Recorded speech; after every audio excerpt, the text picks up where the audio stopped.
Ladies and gentlemen, welcome to the Tim Dillon Show. I have an inflamed taste bud, a few of them on the tip of my tongue, and that is unfortunate.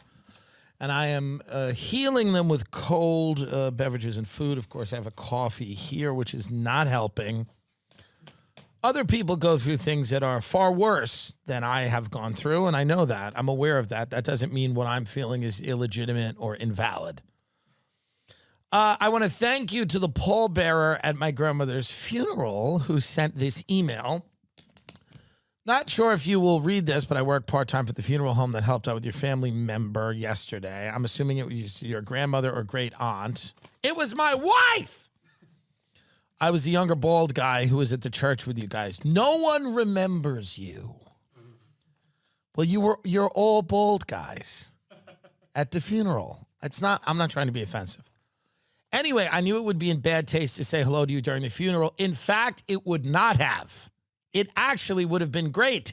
And take this, and just in case you see Andrew Schultz at a funeral sometime, say hello to us.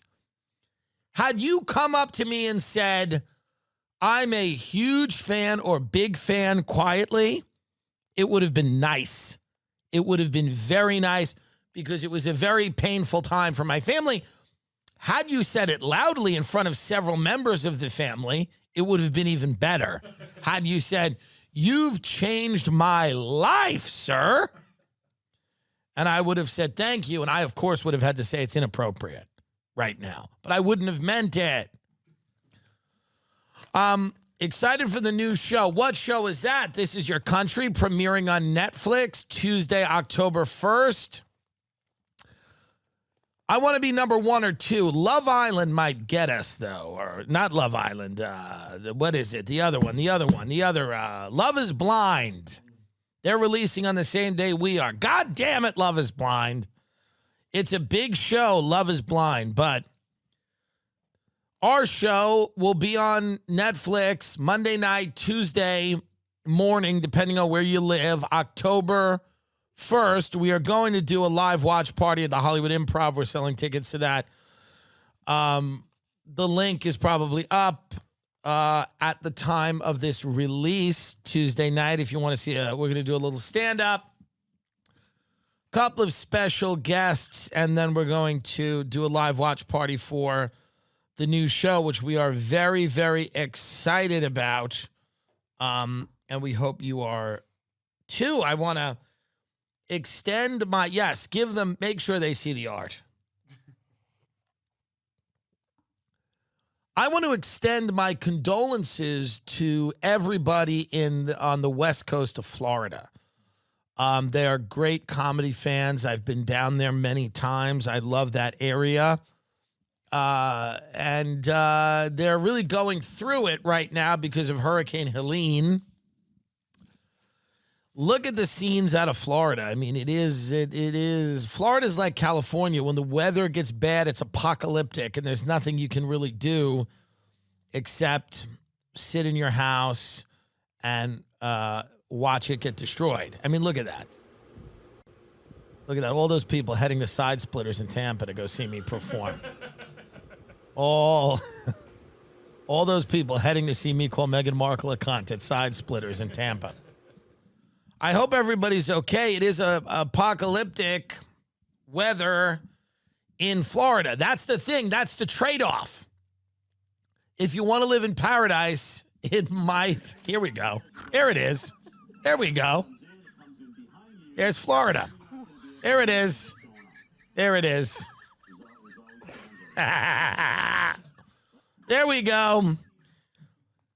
It's fun. The thing about the west coast of Florida, it's very tropical. It's like you're living in an island paradise.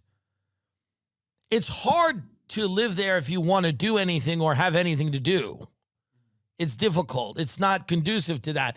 It's about drinking and kind of boating and waiting to be killed by a storm.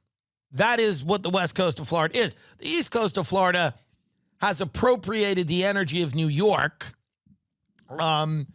So you have Miami and Palm Beach and Boca And it's the people are industrious and everybody's trying to make something happen and they're kind of trying to wheeling and dealing and, it's kind of has a similarity to New York. The west coast of Florida is just kind of like, right, it's dogs swimming and it's like, people just, what is that, a hurricane dog? What the hell's that? A boat rescued. Well, who's being rescued? The dog. The dog is being rescued? And his owner. Oh, interesting. Well, that's nice. Get off the boat. This is the thing with Florida. People do not want, they have this weird thing when there's going to be a hurricane down there. They're like, fuck it. And they stay, and then many of them have to get rescued on a boat. It's a Category 4 hurricane. You know it's coming. And by the way, this whole thing, somebody just flew through the eye of a hurricane in a private jet. Number one, they're flying above it. So it doesn't matter. They're at 48,000 feet. It's not a big deal. All you fucking pussies on fucking X are like, it's so tough. It's not a hurricane hunter. They're not flying through the eye of the storm, you retards. They're flying at 48,000 feet, okay? Above the weather. That's the point of flight, if you're all confused. I can't believe somebody flew through a hurricane. They're flying above. It's above it. It's above it. But it is difficult. Now, the thing is, after a hurricane, because, by the way, we had Hurricane Sandy in Long Island. And Long Island is, these are the worst people in the world. And, unfortunately, many of their homes were destroyed, and including members of my own family and friends. And then they then spent years rebuilding these homes and making them somehow more grotesque. And they raised a lot of them up.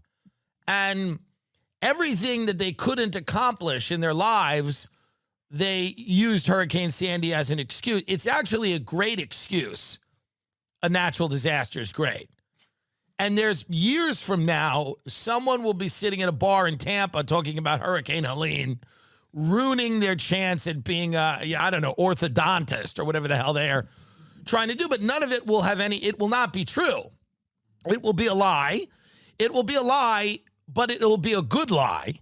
And the only difference really between a bad lie and a good lie is that a bad lie, everyone knows you're lying either way, but the bad lies, it's immediate and it's immediately disprovable.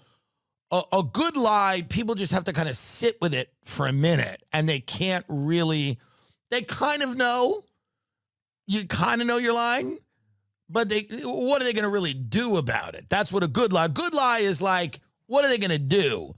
And when you say, I had it all, it was all happening, except Hurricane Helene, somebody's going to have to sit at a bar in Tampa and go, wow, I'm so sorry about that. That sounds terrible. The whole house was flooded. Black mold, he'll say. Black mold. My grandmother died. Black mold. She goes, oh, really? Only like 6 people died. My grandmother was one of them. Her house was full of water and she drowned with her cat. So, of course, I went and rebuilt the house in her honor, and I couldn't finish school, and I ended up on drugs, or whatever, because this is what a Category 4 storm allows you to do. It allows you to then say, here's why my life is a mess. Here's why I'm a complete mess. I've accomplished nothing. I am a thief. I'm a petty thief. Well, yeah, of course I'm doing a petty theft because of Hurricane Helene. You ever seen your parents gasping for their last breaths in their living room as it's flooded? That's why I do petty theft. That's why I steal things from H&M because of Hurricane Helene. That's why I steal stuff from H&M. But this is what they'll do. It's Florida. This is the point.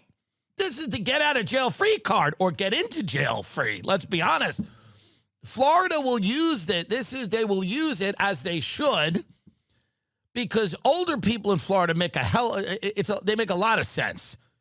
I'm 39. As you get older, I'm about 10 years away. 50 makes a little bit of sense if you've checked out. 60 and 70, anything from 65 on makes a lot of sense in Florida. Young people in Florida are disturbing. There's something wrong with young people in Florida, especially the west coast of Florida. Their eyes are a little close together. There's something off. I'm just saying it's true. Many of them were very fat, and now they're very thin, and now they're very fat again. They oscillate.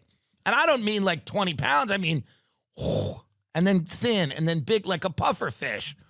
Something is wrong with young people in that part of the world. You're not supposed to be 22 living in a retirement community on the west coast of Florida. Florida young people exist for one reason and for one reason only, and that is to die. That is, every young person in Florida is supposed to die tragically and quickly. It's supposed to be a terrible thing. And when they discuss you, they say that. They go, terrible story. Terrible thing happened. Well, there were kids. There were kids at the high school, and they got on the pickup truck, and there was one of them that was kind of, and they were pulling him in a shopping cart. Well, here's what happened to him. It's always a nightmare. It's always something you didn't even know could happen to someone. You don't even know. And he was skinned alive, and he was still running as a skeleton before. I mean, it's always like a Final Destination horror movie. What happens to young people in Florida? And there's no escaping bizarre causes of death in Florida. The Sunshine State is the lightning strike capital and the shark bite capital. We have hurricanes, tornadoes, sinkholes, rabid raccoons. I mean, the whole thing's a nightmare. And also, here's what they're forgetting. By the way, I love the Orlando Sentinel trying to make it all seem natural. What about the meth? I went and I looked at a condo in Miami the other day. It was by this bridge. This bridge, I forget the name. It's on Alton Road. This is the bridge. And I said it when I went to look at the condo. I said, is this the bridge where the guy on bath salts ate the other guy's face? And the realtor had to say it was. It was. Yeah, right. This is the bridge. There it is. What is that, the Biscayne Bridge? What is it? Well, anyway, one guy ate another guy's face on bath salts, and he was a zombie. He was eating another guy. What I mean to say is that we wish everyone in Florida well, and we hope that they recover from this. Yet this is the thing. I mean, you got to take with the good with the bad with Florida. I mean, Florida is the end.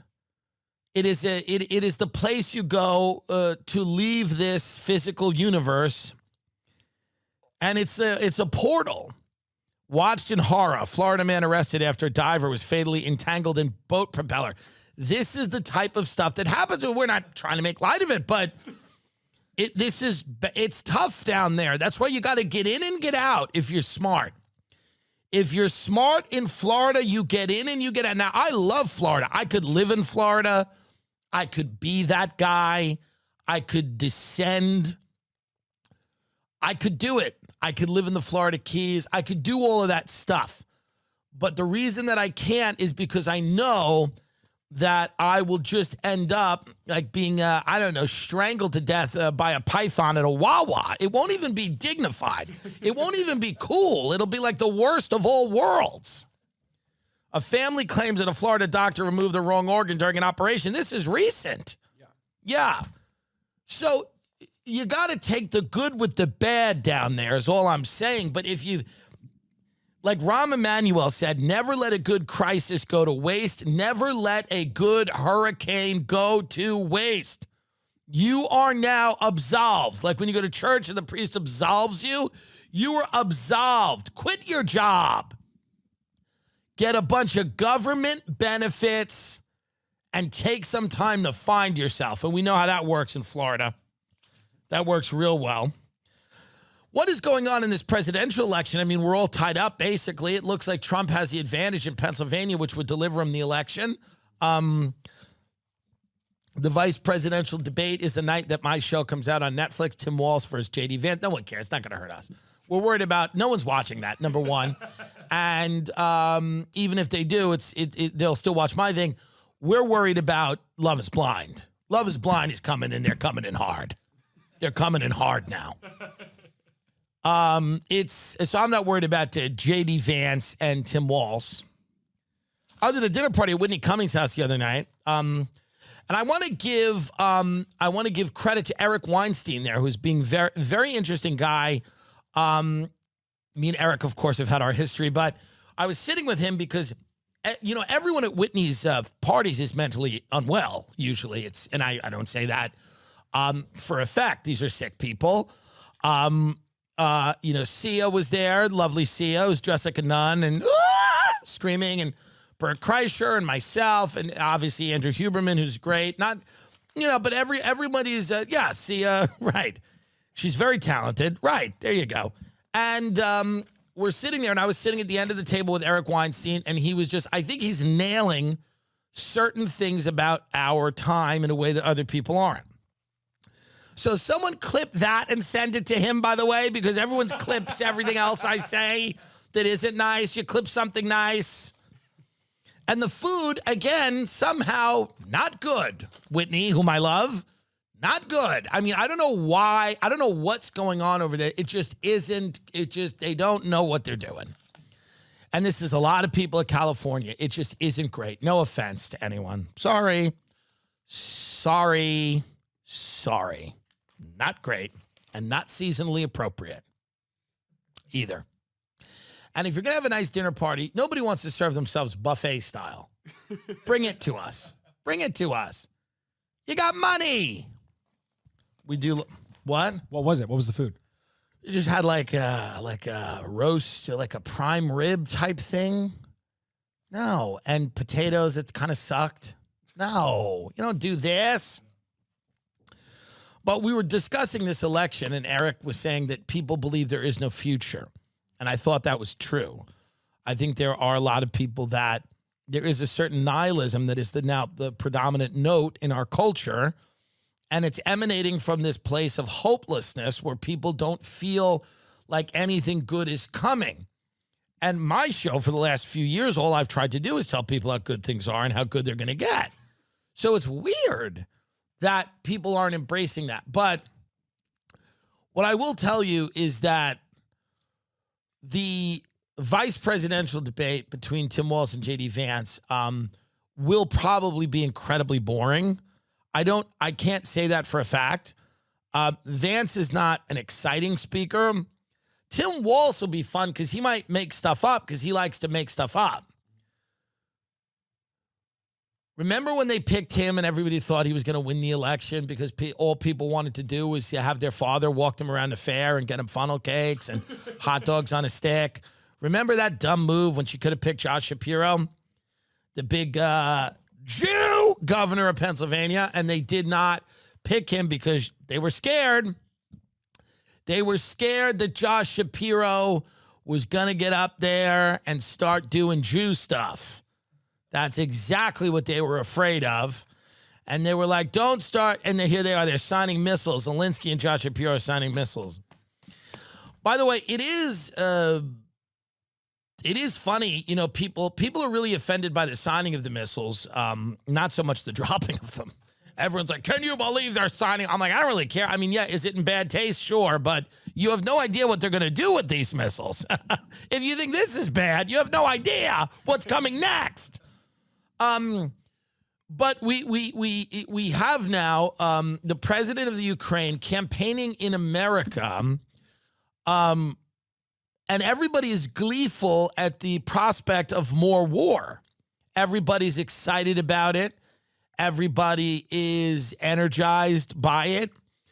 Of course, Josh Shapiro probably would have been a better pick than Tim Walz because he might have been able to deliver Pennsylvania, but he might not have. I don't know. He's pretty popular there. But I'll tell you this. it is creepy that the president of the Ukraine is in the United States with governors and meeting with, he met with Biden, but it's odd to me that they're there. Meanwhile, it is a bloodbath in the Ukraine. Young men are being killed. The war has gone on now for years. There is no peace in sight. And the president of the Ukraine is giddy and gleeful, signing missiles in the United States of America with our governor of Pennsylvania. Is that odd to anyone? Does that strike anyone as odd? Does it feel like anyone's trying to end a war? Does it look like anyone's trying to end a war? Is everyone there is smiling like he just delivered a newborn baby? Does anyone feel like anyone is committed to any type of diplomacy to end this war? Does anyone want less blood and less carnage? It's a question. Does anyone who runs the government currently in any position of power can tone down the bloodlust for several minutes, or is that not casualties? 462,000 to 728,000 killed or wounded, and that's as of July 5th, 2024. Casualties of the Russia-Ukraine war. We have the president, we have the governor of Pennsylvania, who should be, by the way, figuring out why everybody on a certain street in Philadelphia can't stand up. The governor of Pennsylvania's job, you would remember, would be to try to fight some of the decay of his own city. But instead of that, they're signing missiles and rejoicing in the idea of a prolonged conflict in the Ukraine. So show a few of those photos again, because that's interesting. So that is, what is that, 6th Street in Philly? What is it? What is that street in Philly that they all... It doesn't start with an M, right? What is it, Market Street? I believe I don't know, I forget. Oh, Kensington and Kensington Street. Okay. So you have this. You have people here. Play this. Play this, by the way. This is an American city. This is Philadelphia. The governor of Philadelphia, okay, Josh Shapiro, while this is happening, is autographing missiles with the president of the Ukraine. I just find it strange. And I think that's why Trump wins. I think it's why Trump wins. People go, well, why did he win? Well, just to give you a micro example of why I think he's going to win, the governor of Pennsylvania is more concerned with the political situation in the Ukraine than he is with people with this. This is in his own city, and this doesn't bother him nearly as much as Vladimir Putin. And we don't talk about this. We all talk about Vladimir Putin. We talk about China and Russia, and we talk about Hezbollah, Hamas, everybody, come on in. We got a big tent. Everybody needs money around the world to fight war. Everyone needs to have a war. And yet in American cities, and this is not the only one, by the way, this is all over the country, this happens. You have people like that woman in the blue, or man, I don't know.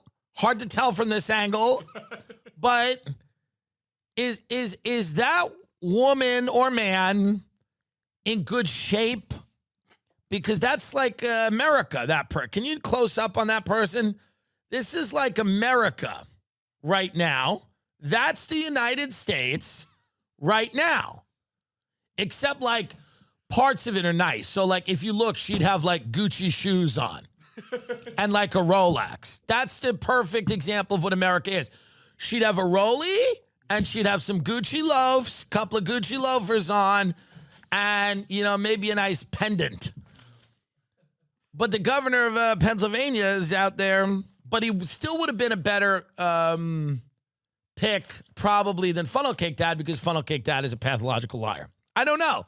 J.D. Vance is also boring. He's a little bit of a zealot. They may get him on the Roe v. Wade thing. That is the Democrats' strongest issue right now, is that the right wing of the Republican Party socially is out of step with most Americans who don't want a national abortion ban and don't want to be, and that doesn't mean, by the way, that the far left of the Democratic Party is also way out of step. Most Americans are just trying to get the water out of their house. They don't have the time. Most Americans are not zealots. They aren't. This is not what they go in for. People always say, I'm not a Christian fundamentalist at all in any respect. And the reason I don't worry about it too much, I mean, everyone always worries about the rise of Christian fundamentalism. You know, a lot of my friends are liberals. We go out in New York City and places like that, and they go, aren't you worried about the rise of Christian fundamentalism? And I'm like, that would take such a sustained and prolonged effort. And the American people just aren't really zealots.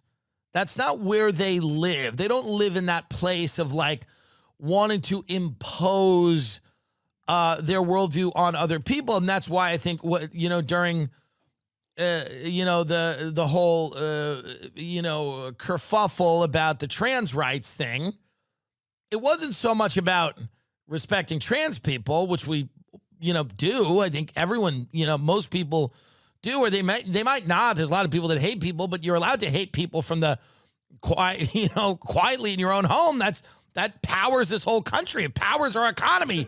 People hating each other quietly in their own homes. But what the trans thing was about was imposing a belief system on somebody else, which I have no interest in doing. And it takes a lot of work and effort. And that's why I'm not worried about like America becoming a theocracy. It's just the American people don't really have, that takes so much effort to impose your will on other people. And usually when that tries to happen, whether it's the trans thing or when it's like radical right wing, I mean, how many states have now put abortion in their constitution, even red states? Okay. So it always backfires. When you moralize to people too much, it always backfires. It has to make sense. 5-year-olds getting gender reassignment surgery doesn't make sense. It's not a religious issue. It's nothing. It just doesn't make sense. A national abortion ban doesn't make sense. And the American people, I don't think, really want either one. So it's going to be interesting to see how J.D. Vance handles that. And it'll be interesting to see if Tim Walz has some type of fun story that didn't happen. I would be interested to see that. The Unalive pod has been used for the first time. The Unalive pod, something that we've been following for a while. We've said on the show, and I've been very clear about this, listen to me now. Listen here. Listen. Hello. I'm here now. Hello. Uh-oh. I'm back. I was killed in a car. Don't start. You're going to stop it. I know what you're going to start doing now, and I don't like it. I don't like it. I don't like it. I've been listening to the Candace Owens show. Hey, I know where this is going. That's our Princess Diana Bear, who is deeply anti-Semitic. But maybe for good reason, because she was killed in a... All right, anyway. Here is where we are. The people that run this simulation that we're in called life are no longer trying to make anything better. They're just going to allow you to kill yourself. This is something that we've talked about. I predicted this on the show. They are no longer invested in making the quality of your lives better. And I'm not trying to be dark here, and I know I end up being dark, but I'm not trying to be. The people that run the show are just going to make it easier for you to exit. They're not trying to make anything better.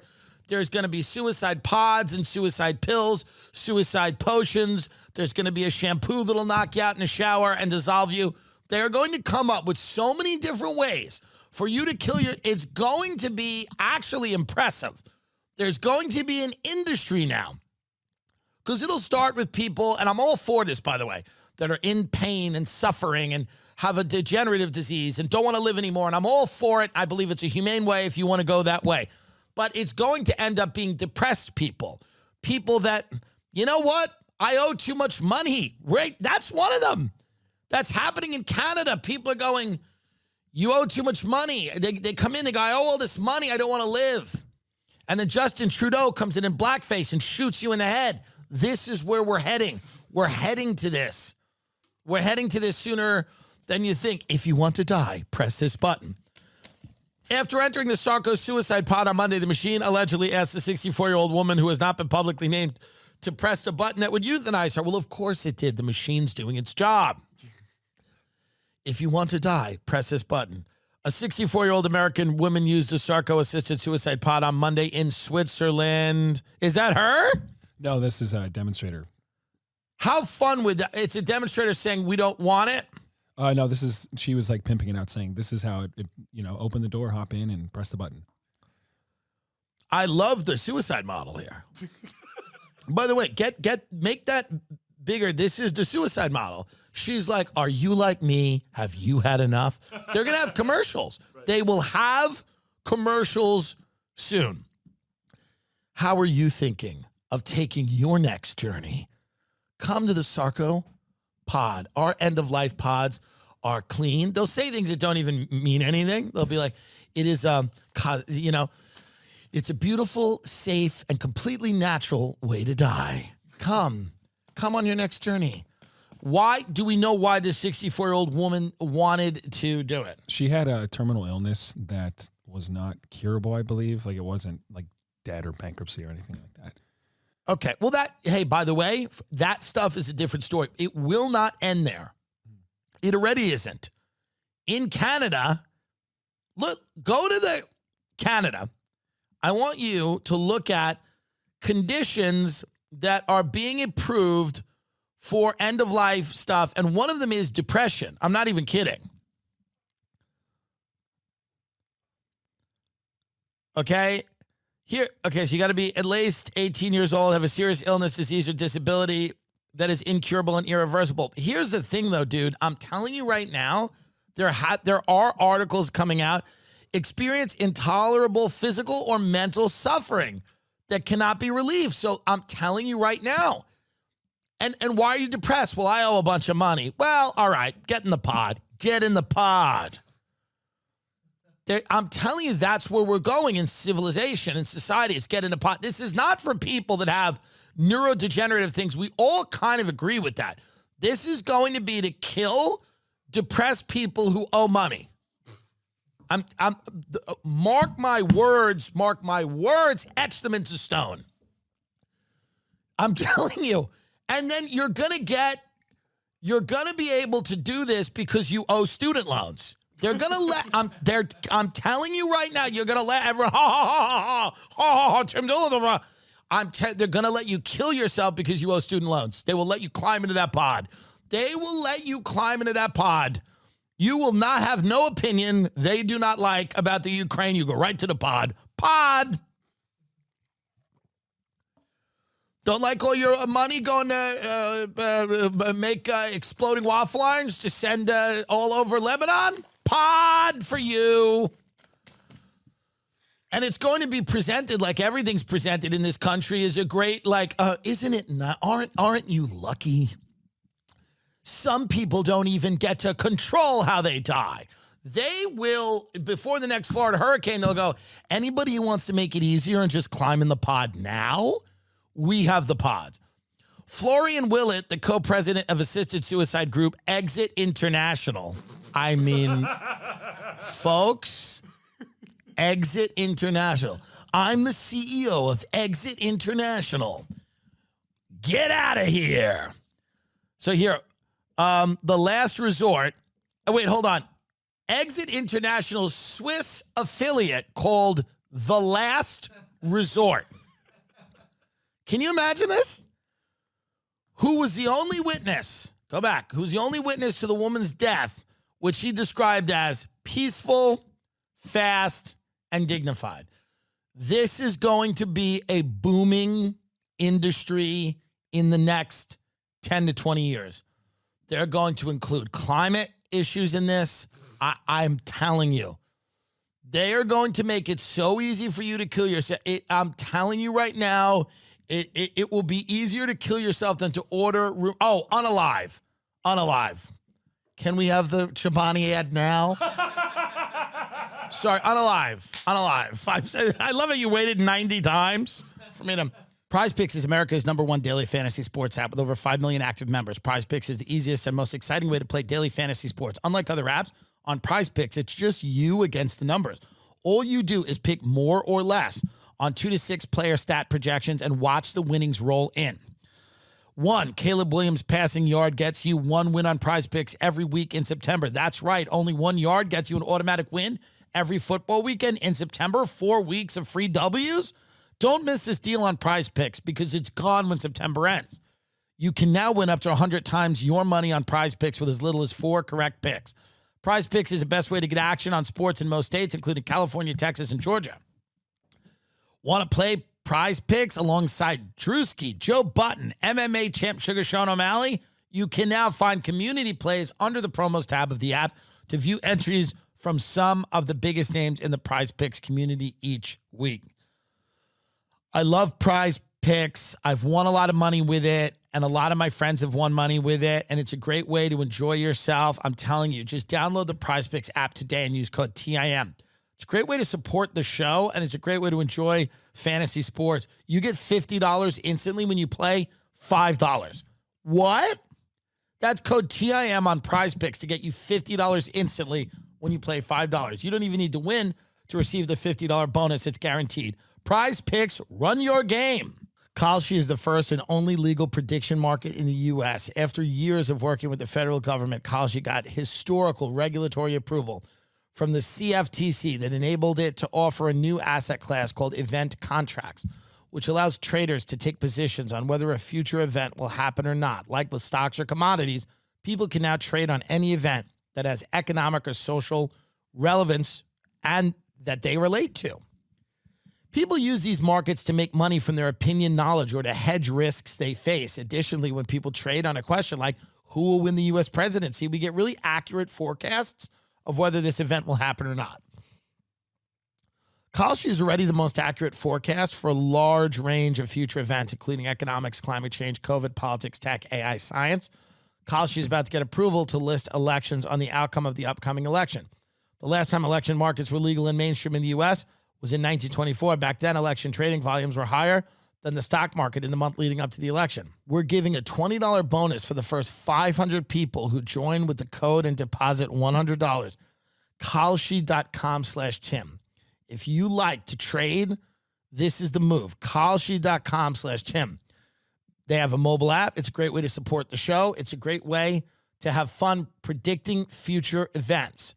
Kalshi.com/Tim.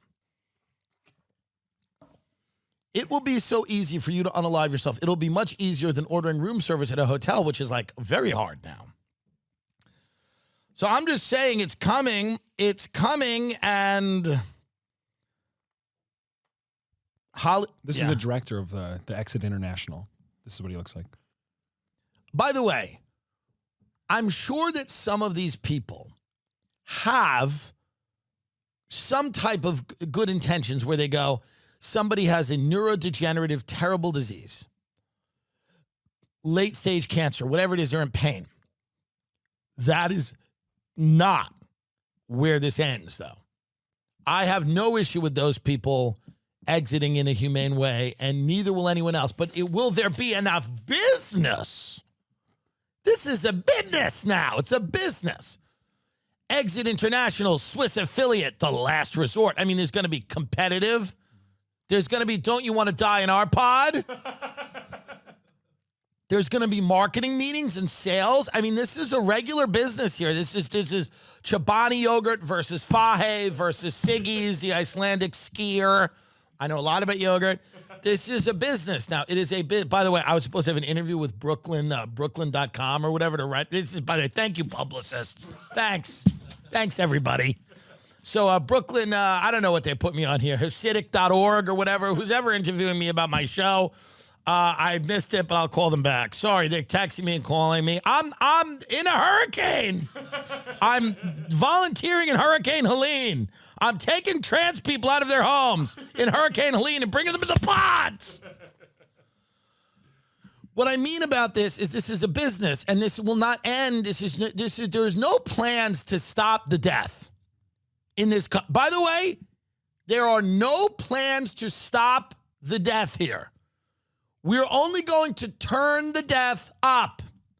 Quicker, faster, smarter, stronger. It's going to come from all that. We got the governor of the Philly cheesesteak state signing missiles that are going to be dropped in Russia, and we're going to get nuked because this guy's. We will not at all have any type of life-affirming stuff here. Everything in this culture has become about death, by the way. Getting out. Letting you out. Israel's now in Lebanon. We've got a multi-front war. They're going to leave Gaza. They're in Lebanon. Now we have Hezbollah. We have Iran. We have Israel. We have us. There is Saudi Arabia. We have a real problem over there. We have China in the South China Sea. We have Russia. We have the Ukraine. We have all of the indications that we're on the verge of a world war. By the way, and not one that cannot be stopped. This is not like something that is inevitable at all. At all. This is not an inevitability. They are presenting it as such. That is why they have all the generals go on CNN and they go, well, a war with China is inevitable within 5 years. And you go, why is it inevitable? What would make it inevitable? War with China is the destruction of the entire planet. Does China want that? Why is it inevitable? Why is a 2-year war in the Russia and the Ukraine over 2 northern regions inevitable? Why is this inevitable? Why are 748,000 people killed or maimed inevitable? And why are we signing missiles and dancing around and we're giddy and we're excited about it and we're happy about it and we love it? It's a little sick, a little diseased. And then the new innovation is the suicide pods. If you're uncomfortable with the level of bloodlust and carnage, perhaps maybe you'd feel more comfortable in the pod. That's the 2 routes that we're going to go here. It's which death would you like? Do you want in a carnage or would you like it in a pod? Because nobody seems to be turning it around. Nobody seems to be. Let's talk about something happy for a little bit. The rise of resort core as the most elite status symbol. This is a new thing, and I pay attention to vacations. Who's that? Is that Chalamet again? First class jerk. They're trying to get Chalamet to do my animated show. I go, he's never going to do it. They go, well, we think he's a fan of your podcast. I go, he's never going to do it. He's not going to do it. It's on Netflix, but he won't do it. He's not going to do it. They're like, what about Robert Pattinson? I go, can you get real? What about Rob Reich, the economist? Get somebody who can actually do here. Can we aim for something real here? What about Sia? Get her. Come here, honey. Sit in front of the mic. New fashion trend called resort core. Here's what's happened over the last 10 years to the rich. And I'm going to explain this to you. And then I'll probably get out of here and call people from Brooklyn.org and apologize. Rich people, and there's several varieties of them, but let's just, for the sake of argument and for the sake of time, call them rich. Okay? I know that there's many layers. They have all become kind of insipid, banal, vapid normies. They believe in nothing. They are here only to suck the last bit of their family's trust fund. And please, I'm hearing people, thank you. And what they're doing is they are here to enjoy what is left of their life. They do not believe in anything. They have no value system outside of their own wants and needs. The philanthropy they do is primarily fake. It is fashion, it's style, it's whatever. All these people do now is go on vacation. This is all wealthy people do, is jet around the globe. That's all they do. Now, yeah, well, yes, they've always done that, but I mean, that's all they do. They do nothing else. They have fake companies that aren't real in different locales. They go from one place to the next place. They are not building anything. They are living off the largesse that has been built generations ago. They do not have any hope and aspirations for the future of this country or the future of themselves or their families. They care only about going on vacation. You would think they'd be bored with that already. You would think the elites of this country and this world would be bored going on vacation, but that's all they do. And now they want to be famous. Now these fucks want to be famous. Every now and then you meet a comedian and they're like, oh yeah, his grandfather was J.P. Morgan and he's on a stage doing bits about his dick. What's going on here? Is it happening in China? Is President Xi's granddaughter on the stage with a flute? This is a problem, okay? This is an issue. We got like Cornelius Vanderbilt's grandchildren up there with a ukulele. It is so, it's true. The rich have given up. Seeing the poor give up. My family is middle class, you know, they eat, they scream, they yell. They muddle through. And then, some of them give up. I mean, it just is what it is. Some of the poor give up, but now we're seeing the rich give up. The people that built the thing are out. And I don't mean built it in the sense of my tankies in the comments, and God love you, tankies. They're going to be like, what do you mean they built it? Can you just enough with you for a minute, please?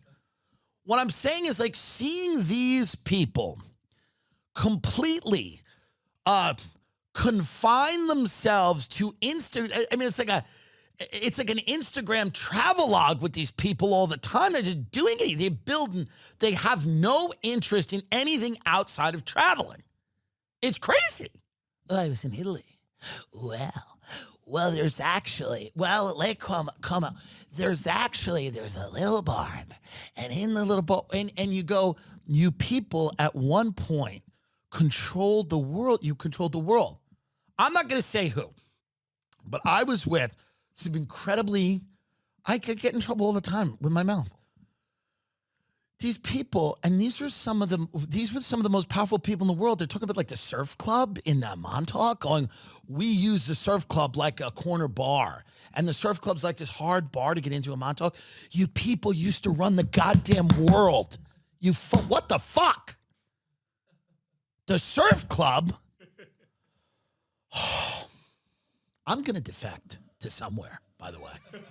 I'll fucking defect. I want to go to China very soon. I'm going to China very soon. What if I take Alex Jones to China and me and him become citizens of China? Would that bother my agent or not? Can you handle me then if I take Alex Jones to become a citizen of China? Netflix, if you can't handle me and my Alex Jones becomes a citizen of China, then you don't deserve me at my 90s talk show. Let's listen to this Resort Core. But this is, by the way, that is what is happening out there. This is another story here that's not, it's the story behind the story, okay? You think, oh, it's about wearing a hoodie with the Marriott on it. No, it's a collapse of human civilization. Continue. Fashion trend has been called resort core. Travelers are rocking hotel-branded merchandise, particularly from luxury hospitality stays. It's like carrying a tote from the Four Seasons, or wearing a cap from Hotel du Cap. Load the guns! Load the guns! It really is hard to ignore the growing popularity. Consider items like this $218 Beverly Hills Hotel nylon tote. I do like that. Items from the collaboration between Sporty and Rich and Le Bristol Paris. Even the $770 silk pajamas from the Peninsula London. Loud luxury or quiet luxury, each of these items make travelers feel a part of the club. More than that, there's a lot of signaling going on here. Merch is a status symbol for many. There's an element of flex. You might see travelers carrying around $5,000 handbags. They used to run the world. They used to make trains and planes and automobiles. They used to, I mean, you know what I mean? Like, it's crazy. Oh, I'm carrying a tote from the what? It's just, it's troubling, although I do like a lot of the Beverly Hills Hotel merch, and I did get my godson one of the bears. It's just interesting to watch all of this happen. Because I get it. They go, there's nothing for them to do anymore. They go, I don't want to sign missiles with Josh Shapiro, because that's what we're doing now. That's what we're doing in this country is war. And that's not exciting to anybody. The only people that want to do anything in this country are the tech people that are trying to make the suicide pod more efficient. So that becomes our major issue. Hold on, it's my friend from Florida. How are you? Give us an update from Florida. Well, everything is.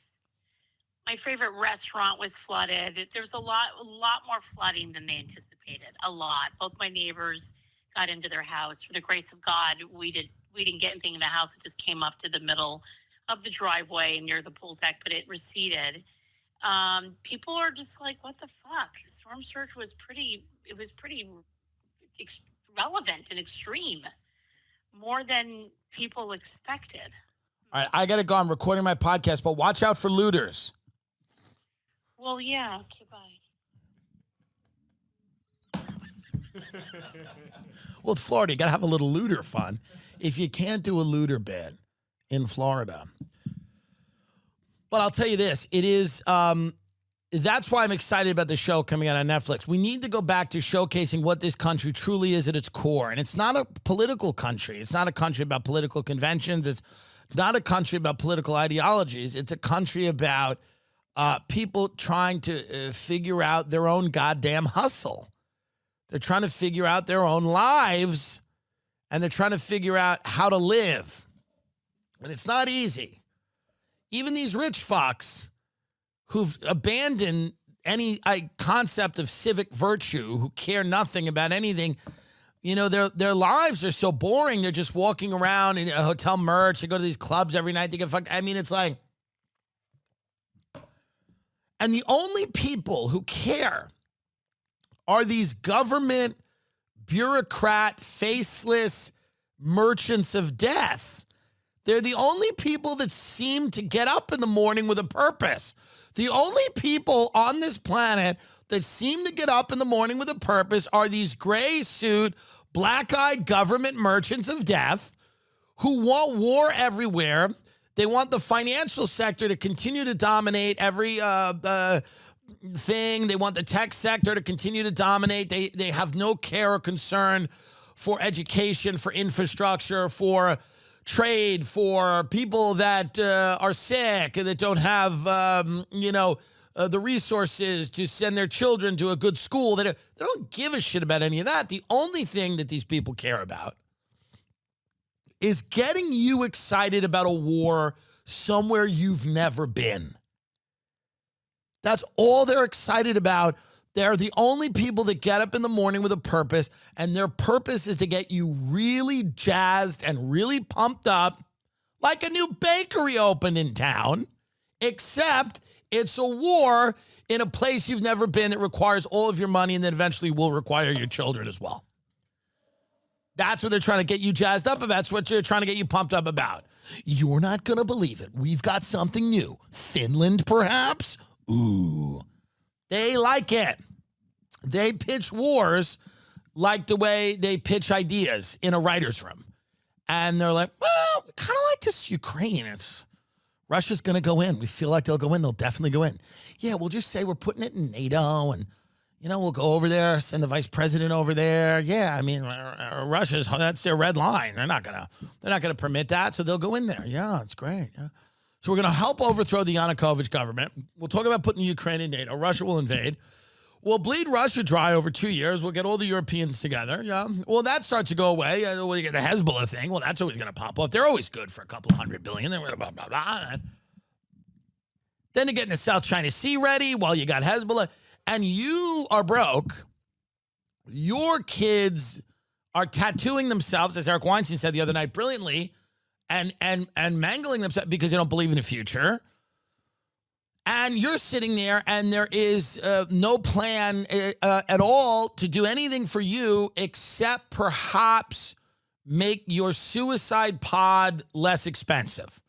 That is the only thing they're going to do for you at the end. They're going to say, hey, there it is. That's where you're going. That's where you're going. That's where you're going. If you don't get on with the program, that's where you're going. If you don't start signing missiles at the Reading Market in Philly or Pittsburgh, wherever it is, you're going into the pod.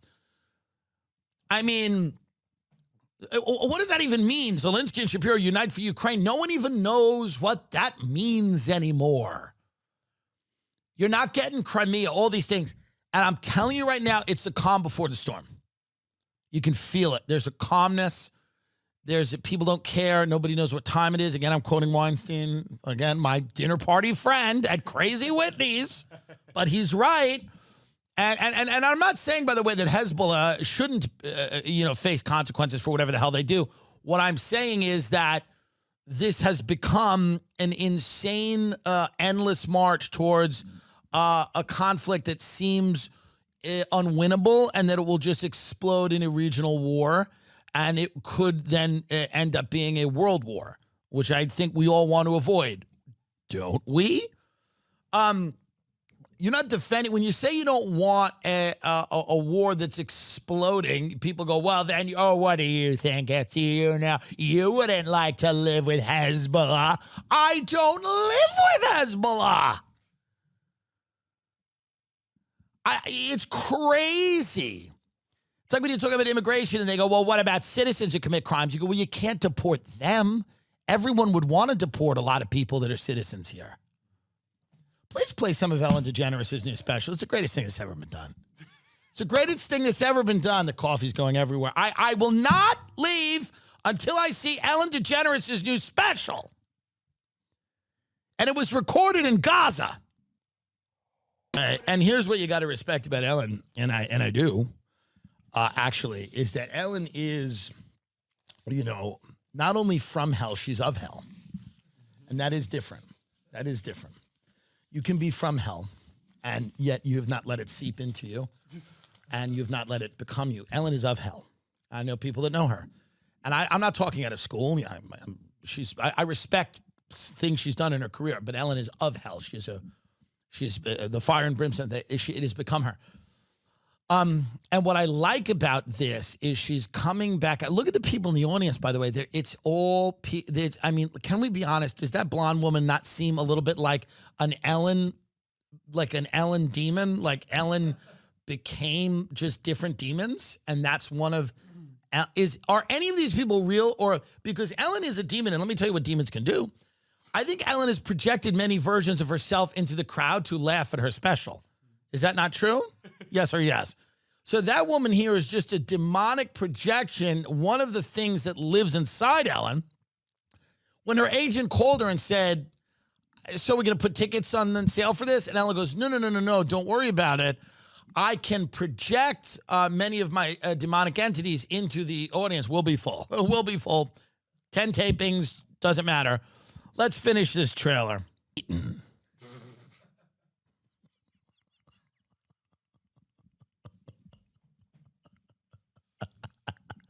Netflix presents Satan, confident devil. Devils aren't confident. It's not who we are. Everyone's like, you're the devil. I'm like, thanks. She's a demon from another realm. Netflix presents Satan. A lot of people always said to me my whole life, you're red, you have a pitchfork, you're the devil. And I'm like, okay, it's fun for Halloween, but not the other 364. So what if I feed off negative energy and then transmit that frequency to reptilians who live in the center of the earth? It's not my problem. I didn't ask for this. Just the way it worked out. Woo, Helen! We love you, Helen! I drink blood. Makes me young. So what? Everyone wants to be young. And I can get you that. I mean, look at the people that, by the way, does any of the laughter, and I'd be very honest, I don't think I'm saying anything negative, but do these people not, does that woman not appear like a demon? It's kind of demonic, right? Some of this, it's like the double chocolate cook. Like that's an incantation. That's an incantation. The Costco family is an incantation. They're occultists. And when he's going, chicken bake, double boom, doom, boom, that's an incantation. They're bringing you to hell. TimDillonComedy.com for tickets to all the live shows if you would like to come. You can see us at the Ontario Improv. Comedy on State, Madison, Wisconsin, one of the greatest clubs in the world. The Pickering, Ohio, November 1st. Fun casino there. Come have fun. Rivers Casino in Des Plaines, Illinois. We've added a second show because of popular demand at 9:30 p.m. You can see us in Miami, November 7th through the 9th. And then Oxnard, we moved the dates because of the premiere of this show. We'll be there in December. Oxnard, dump, but I'll probably stay in Santa Barbara and spend all the money on a hotel and be in the, it's fun to do a gig and then be in it. What's the bad one, the red or the black? What do you mean? When you're losing money. Oh, in the red, yeah. The red, right. That's what I mean. It's good to be in the red. Well, you can see us on Patreon. Watch our show, This Is Your Country. It's October 1st, streaming on Netflix. We're very excited about it. We really appreciate all of you guys. You're the best. You're amazing. We love you.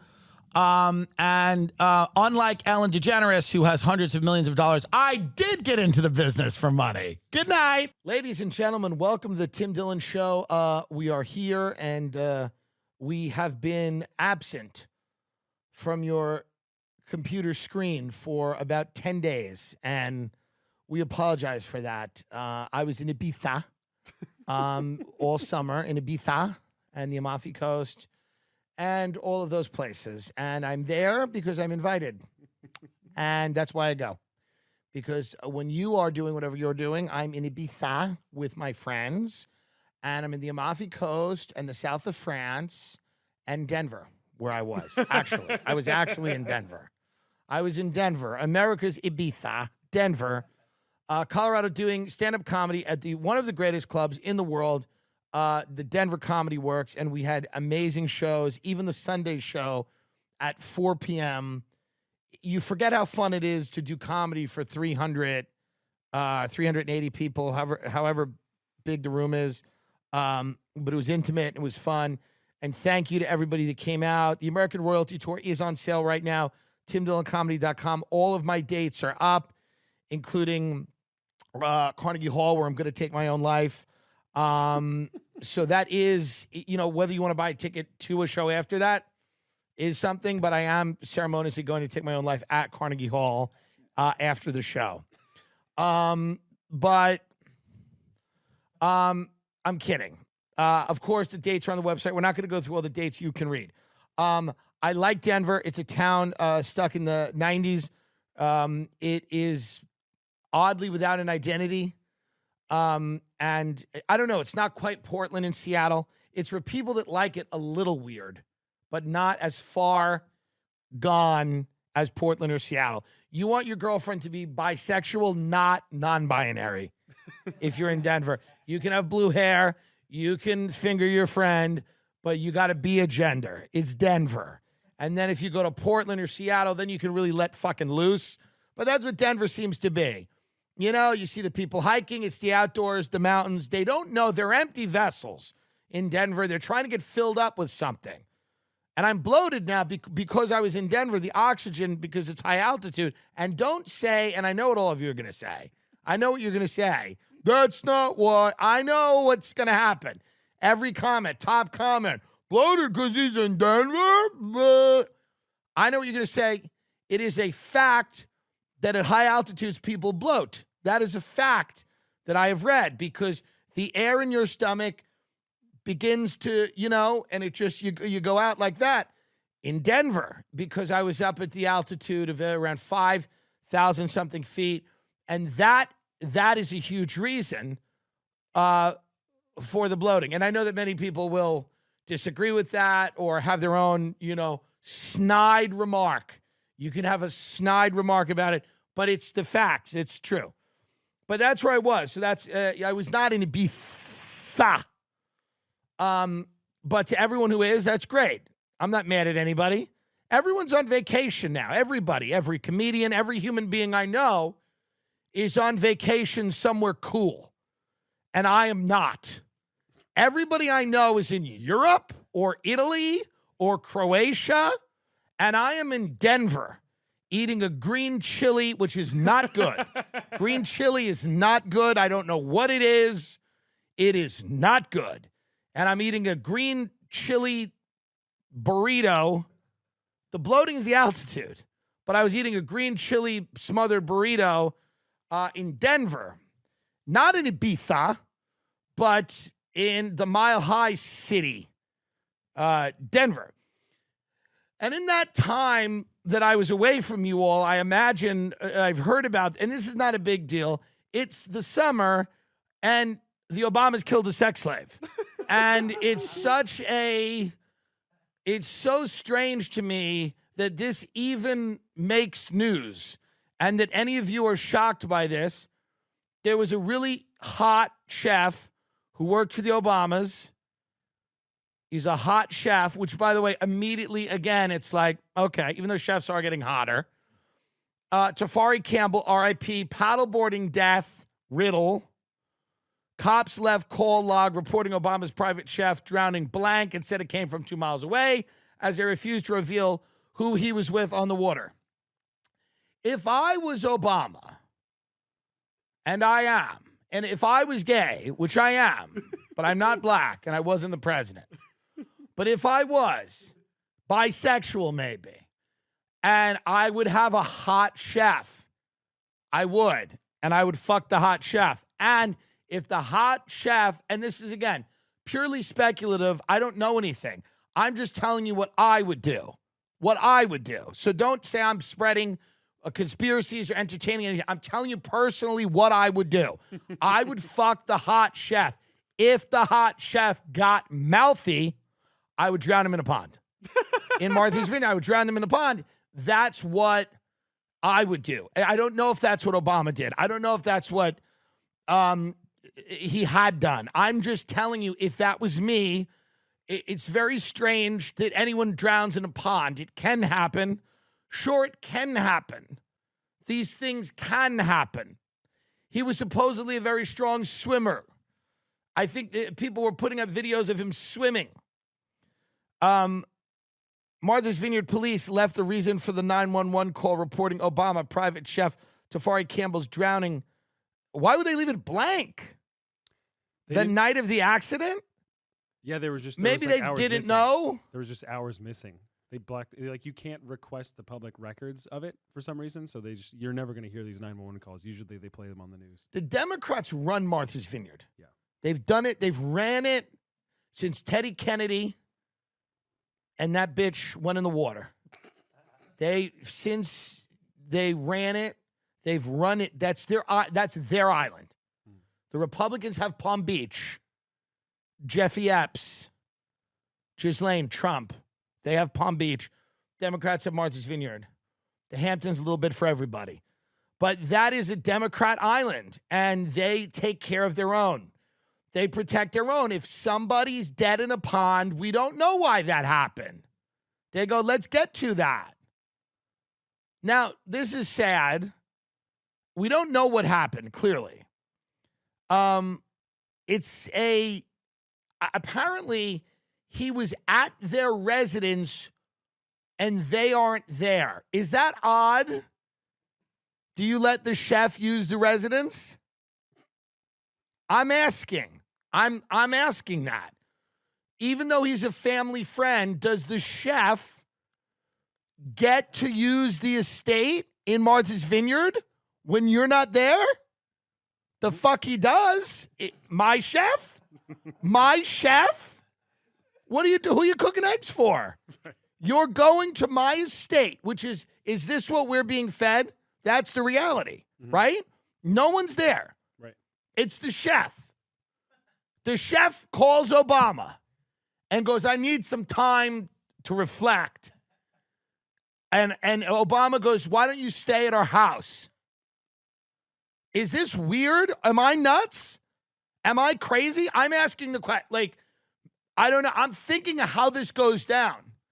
Do they offer him the property? Does she say, does Michelle go like, hey, if you ever want, we got that space out there, we got that spot, why don't you enjoy it? Is this what goes on?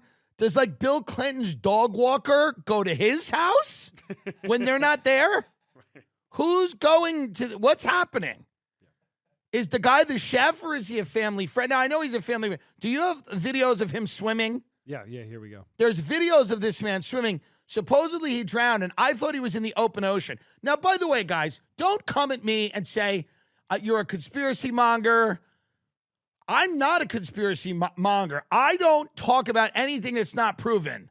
I respect Obama and I respect Big Mike, and I won't ever entertain spreading narratives that aren't true. If Big Mike says this happened, it happened. And I have no issue believing that. Let's see if this guy can swim. So this is him swimming from 7 years ago, 8 years ago. Well, what happened in those 7 or 8 years? He probably got even better as a swimmer. Let's see. Well, he's not great. He's not using his arms. Well, he's kicking. Okay, here he goes. He's got flippers on, though. That's kind of cheating. He's doing fine. It's a pond. Mm-hmm. This man was murdered. So he became their chef. Wow. The Clintons' White House chef. Now, this is interesting. This is fun summer stuff. Is this true, though, Travis? There's several chefs that have died. Did you know that the Clintons' White House chef also died from drowning in 2015? I saw this thing. How does this happen? Folks, does anybody, can you question anything? Is everybody's chef just at their estate when they're not there? What? I mean, that's even more disturbing to me than them being drowned. Here we go. New York Post. Get the help off the property if they're not working. But listen, if you are a chef and one of these motherfuckers goes, use my house, they're trying to kill you. They want to kill you. They don't want the chef in their house unless you're cooking them food. Yeah. They don't want you in their fucking house. Right. It's the first rule of being rich. You want to own a lot of houses and have them be empty. Tafari Campbell's drowning parallels tragic death of Clinton chef. What? That's right. The tragic drowning death of former White House sous chef and Obama's personal chef, Tafari Campbell, over the weekend, they're sadly similar to the premature demise of another White House kitchen veteran. Campbell's death comes just 8 years after Walter Scheib, who served as the White House executive chef from 1994 to 2005 and was found partially submerged in a ravine in the New Mexico mountains in 2015. He was reported missing by his girlfriend on June 14th, one day after he failed to return from a hike. Well, maybe that's more reasonable because he's hiking out in nature. I don't know. Mm-hmm. Now, this guy, Campbell, is on a paddleboard in a pond. Do you have any photo of the pond behind the Martha's Vineyard property? Yeah. I'm never going to Martha's Vineyard. You're not going to kill me. If I drown, they killed me. I'm an incredibly strong swimmer. If I drown, I was murdered by the Obamas. So this is the pond, and what is it called? It's pretty big. Is it Edgartown? No, hold on. I think it's Edgartown Pond. It's pretty big. They have a stunning estate on Martha's Vineyard, which is a beautiful island off the coast of Massachusetts where wealthy celebrities and politicians, a lot of political people, have homes. Mm-hmm. And sadly, this Obama chef was there alone. He was alone? That's what they say. He was alone in the house. Well, there was another person paddleboarding with him, but they won't say who it was yet. Okay. Fair enough. The former first couple have purchased a nearly 7,000 square foot home on Martha's Vineyard in Massachusetts for $11.75 million. And that was in 2019. So somebody's paddleboarding with this guy. This guy has a medical emergency, which can happen. Strokes, aneurysms, aortic, whatever. And he goes down. Or the person paddleboarding with him, he says something like, this thing with Barack, I want to talk about it. I feel like we had something. And then the person on the paddleboard goes, you can't do that. That's not the way the world works. And then he's like, yeah, but I just have to. And they're like, this isn't it. And then they inject him with something on the board because he's paddling and they paddle up to him and they get him. I mean, that's maybe, I don't know. And then it appears maybe like a heart attack or something. I don't know. I just know this is very sad. I hope it's natural causes. I don't really know. I just find the entire thing strange to me. That doesn't mean that it's not valid or, that doesn't mean that obviously it's very tragic, and I'm not trying to make light of the tragedy of it. But if they killed him for a good reason, then that's what it is. Mm-hmm. And that's a way to do it. That's the weird shit happens around these people. Around these people that run our country, very strange things tend to happen. People are suicidal. People have all kinds of weird accidents. People get stuck in ravines. People collapse on paddle boards. This happens a lot. Around the people that run the country, a lot of their employees, Secret Service agents, people that are tasked with spending the day-to-day with them, don't make it. They don't make it. So I don't know what they're watching. I don't know what they're walking in on during breakfast. I don't know what they're seeing. I don't know what conversations they're hearing late at night. But whatever it is, God, is that a deadly job? That is a hazardous job. Being around anyone who runs this country is a hazardous job. And all we talk about is, and I'm not sucking off Putin because he won't let me. No, I'm kidding. But I won't. I'm not. What I'm saying is that all we talk about is that he's poisoning that one and he's poisoning that, and he probably is. I have no doubt he gets a little acute with a couple of nerve agents over there. But the people that run this country, everybody's dead. Dog walkers are spontaneously combusting into flames. Everybody that's near any of these people goes down in a pond or something. And it could be an accident, but they stack up. They just start stacking up. Antonin Scalia he got shot in the face by Dick Cheney, right? It wasn't Scalia. Who was it? Scalia died on a hunting trip. It was right. That's another fun one. It was an executive. Right. Antonin Scalia died in a hunting trip, right? Yeah. But didn't he get shot by accident? No, not Scalia. Cheney shot. Scalia's still alive, no? No, Scalia's dead. How did Scalia die? Scalia died from natural causes on a hunting trip. Okay.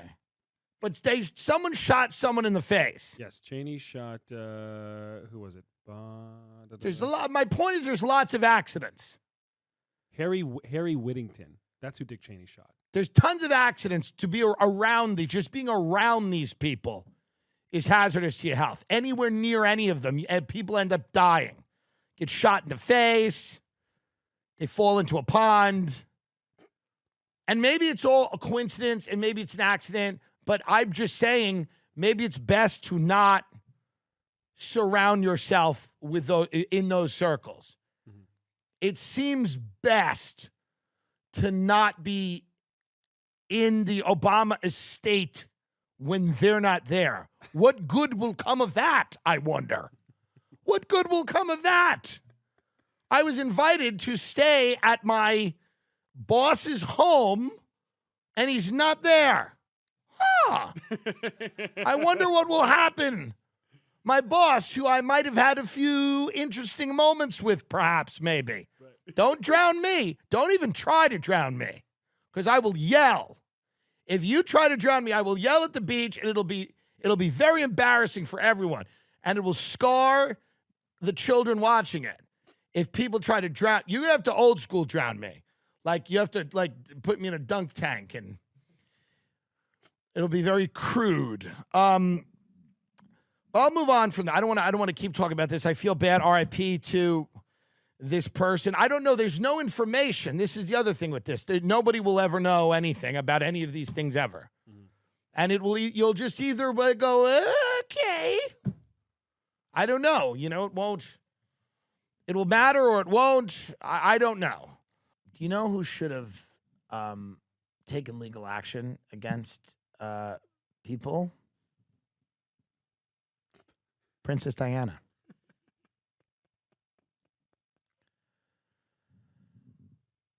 35% of all fatal accidents occur between 6 p.m. and midnight. People aged 25 to 34 have the highest amount of drivers involved in car crashes. People aged 15 to 24 the highest amounts of emergency room visits due to accidents of all age groups. Submitting an injury claim with Morgan & Morgan is easy. Please use It's more like using an app than hiring a lawyer. Submitting a claim to Morgan & Morgan is as easy as pie. Submitting a claim to Morgan & Morgan is as easy as pretending you didn't see that 5 p.m. email. They only collect if you win. That's really cool, you know? They're not there to get all the money out of you, you know? Here, look at me. Look at me. I'm driving in my car, okay, next to my Middle Eastern boyfriend, fiance. Here I go. Uh-oh. I noticed something's wrong. People are on motorcycles. Are they paparazzi? Are they intelligence agents? We don't know. Are they intelligence agents with cameras? I don't know. Anyway, I ignore them. I'm kind of used to paparazzi. Then all of a sudden,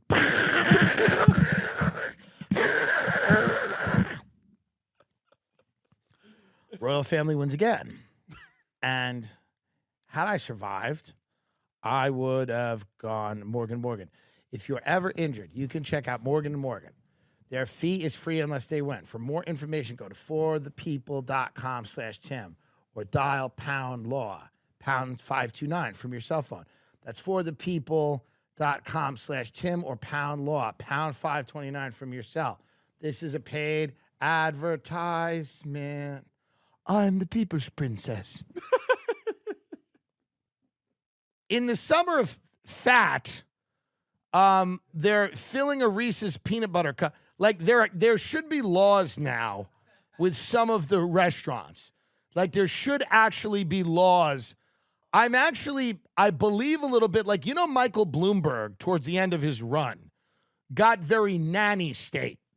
He started to behave like a petty dictator. He wanted to ban smoking and ban large sodas, and I think he didn't really even love vehicles in the city. Like, he wanted just it to be simply pedestrian. Like, he had a lot of ideas that were kind of infringing on people's personal freedom. But maybe this is why people can't have personal freedom.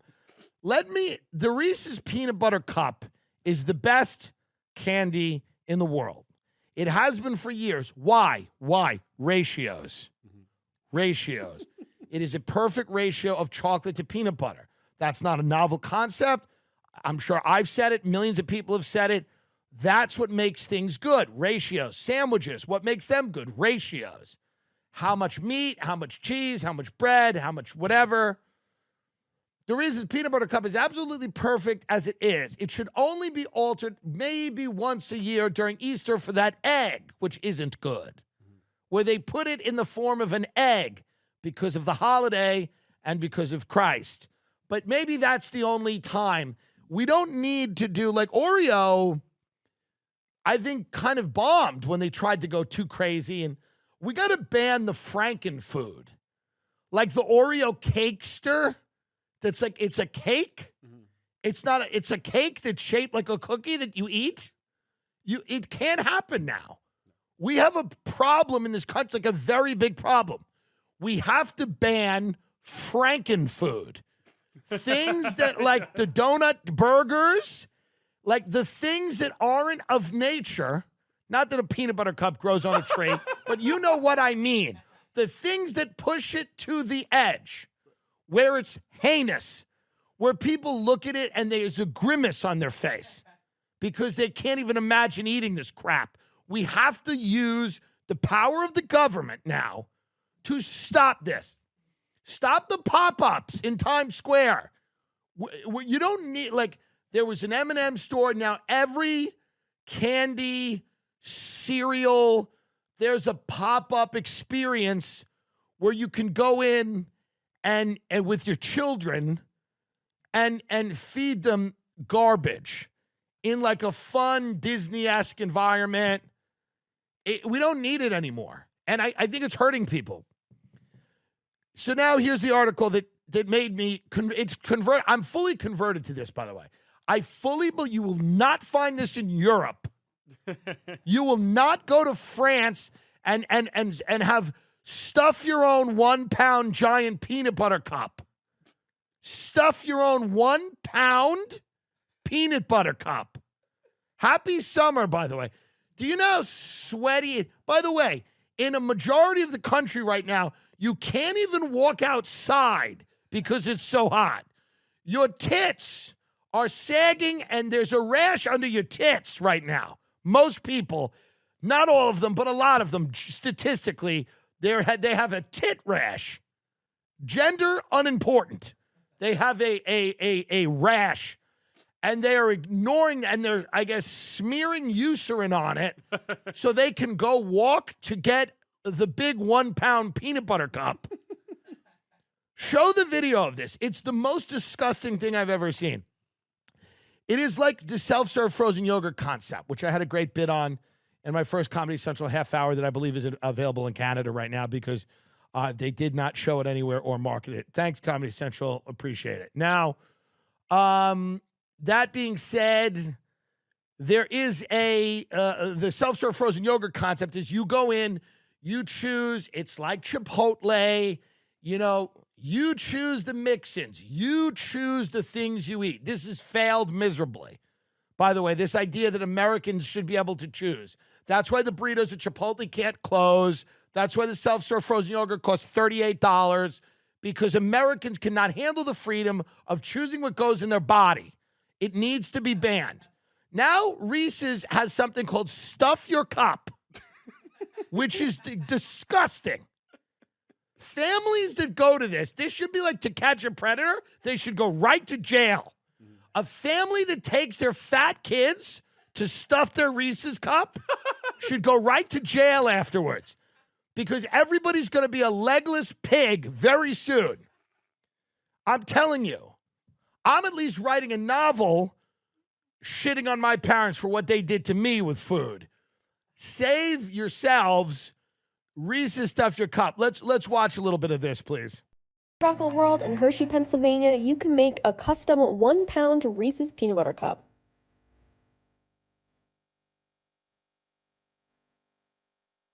Choose from a variety of your favorite mixes. So listen how sick this is, by the way. So it's at Hershey. Is it the theme park? Yeah. So it's at Hershey, what do they call Hershey Park? Yeah. So at Hershey Park, there's the peanut butter cup experience or whatever. Stuff your cup. It's a 1 pound chocolate cup. They put peanut butter in it. This is where it gets a little bit like being John Malkovich. They put crushed up peanut butter cups in the cup. Mm-hmm.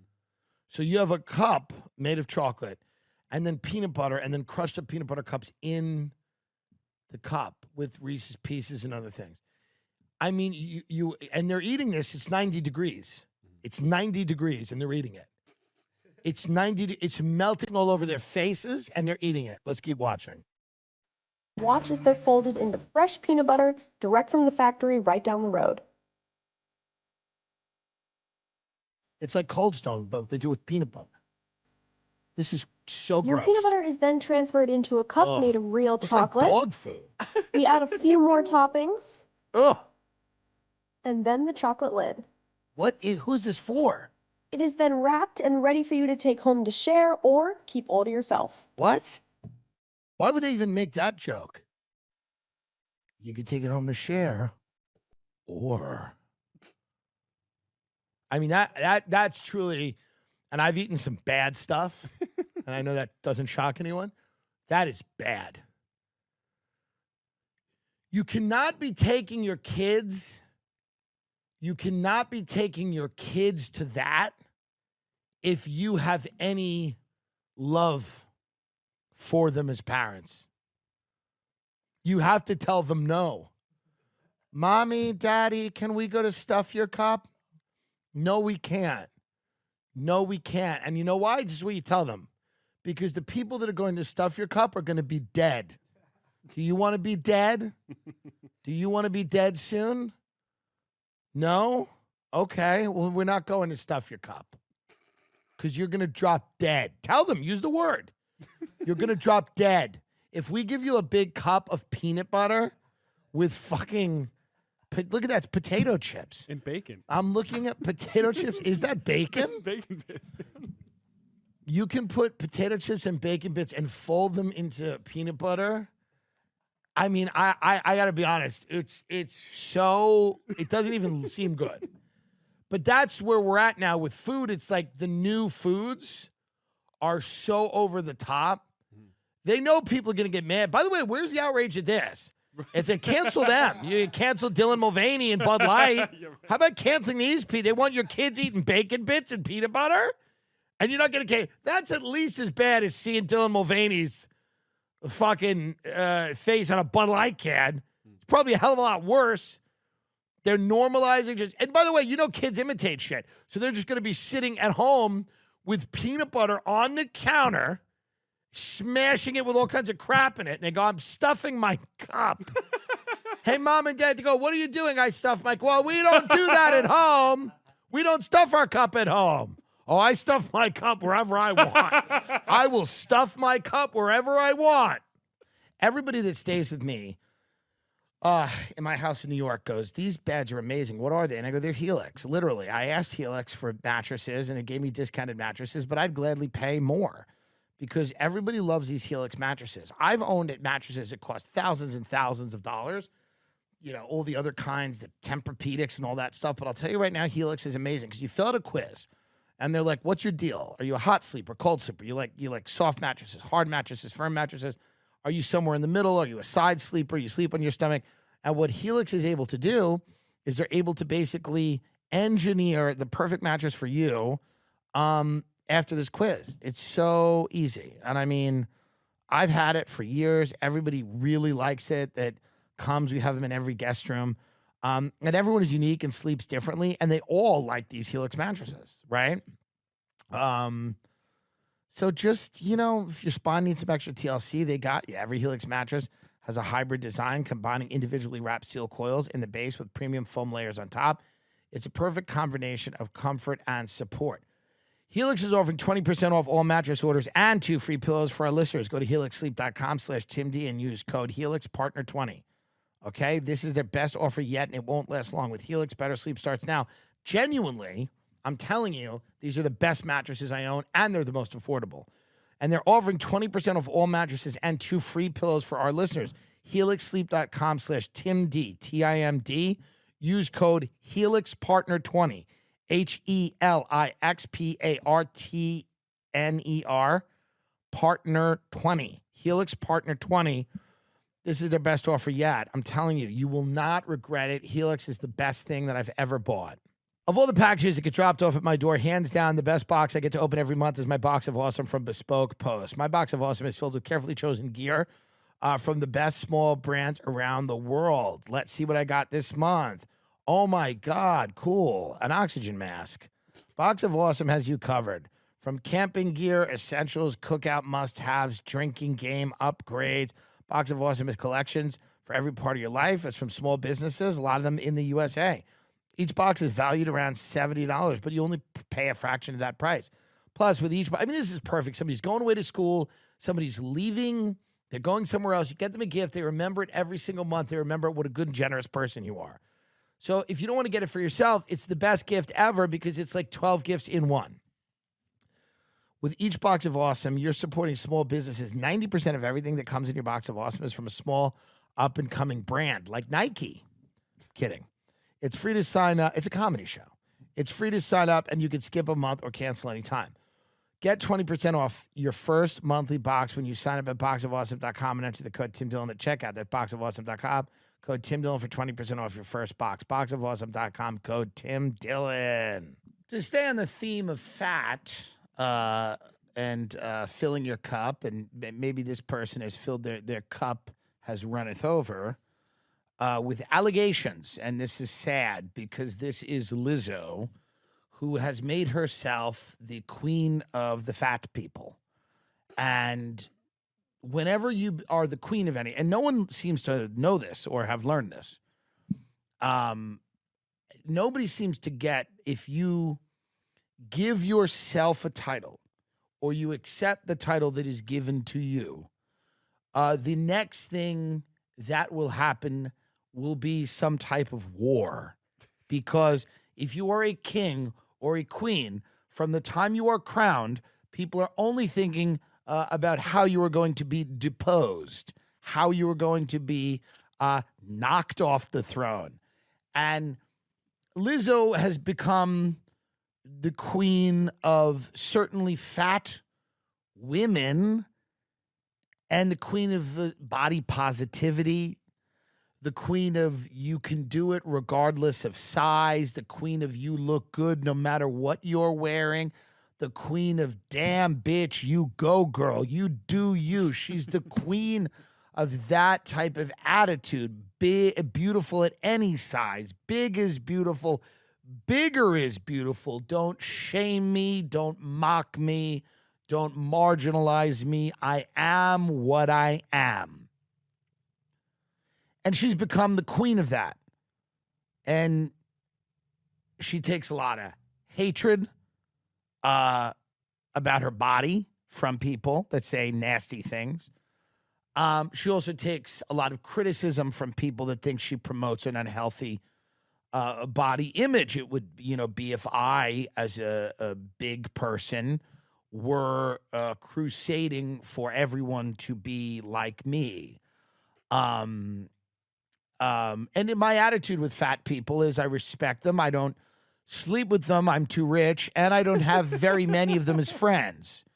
They have to be watched very closely. I have many fats that I employ, sloth-like people, and sometimes unmotivated. Sometimes they have to be, you have to light a fire under their sizable ass to get something going. Not always. But I'm just saying I've had mixed reviews with some of the fat people I've hired. And Lizzo had this show, which I make fun of. I make fun of it in my act. I make fun of it. It's called Watch Out for the Big Girls. And this was a show where Lizzo said, I want to have fat backup dancers. See, by the way, I wish I could sit down with her. Because Lizzo is now, with this story, about to be a fan of the Tim Dillon Show. I can always point to, I saw when David Dobrik had that issue, I said he's about to become a fan of the Tim Dillon Show. You can always pinpoint the moment in someone's career when they become a fan of the Tim Dillon Show. Lizzo, whether you know it or not, you are about to become a fan of the Tim Dillon Show because now you're going to start to hear things with virgin ears. You're going to be... It's virgin ears because you're going to actually hear me for the first time. After this event, you're going to hear me for the first time, and you're going to go, some of what he's saying makes sense. Number one, what a mistake to hire 10 Lizzos to be. If you look or sound like me, I am throwing you in front of a train. There is zero, this idea that she's going to create a community of fat Lizzos that are all going to get along and love each other, that they're not going to turn around and go, why is this bitch the lead? When they all look like her and they all are icing their fucking ankle after the number and everybody is going, why is this bitch the... So what Lizzo tried to do is she said, we're going to have a show called Watch Out for the Big Girls where I'm going to get all these fat backup dancers and I'm going to put them behind me. And it's going to be a celebration of the body and of big girls dancing and everything like that. And then, so predictably, like everything, they turned on her. They turned on Lizzo. Number one, they turned on her because they said they were weight shamed by Lizzo. Because there's a point when you're too fat. And Lizzo probably said, listen, we're all fat. We got to behave here. Because when you have so many fat people together, they can influence each other in negative ways. And maybe Lizzo walks in on two of these dancers and they are eating a peanut butter out of the jar together and pawing it out like the poo would with honey. You know, two of them are in the room and Lizzo goes, well, oh, hey, guys, we got rehearsal right now. And these women they just have their fingers in the jar of peanut butter and they're just licking it off. And Lizzo goes, listen, I'm a fat bitch. I get it. But you have to be professionally fat. You know?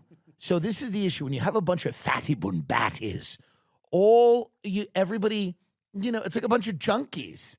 You ever been in a house with a bunch of junkies and then certain people start deciding who's like being too much of a junkie?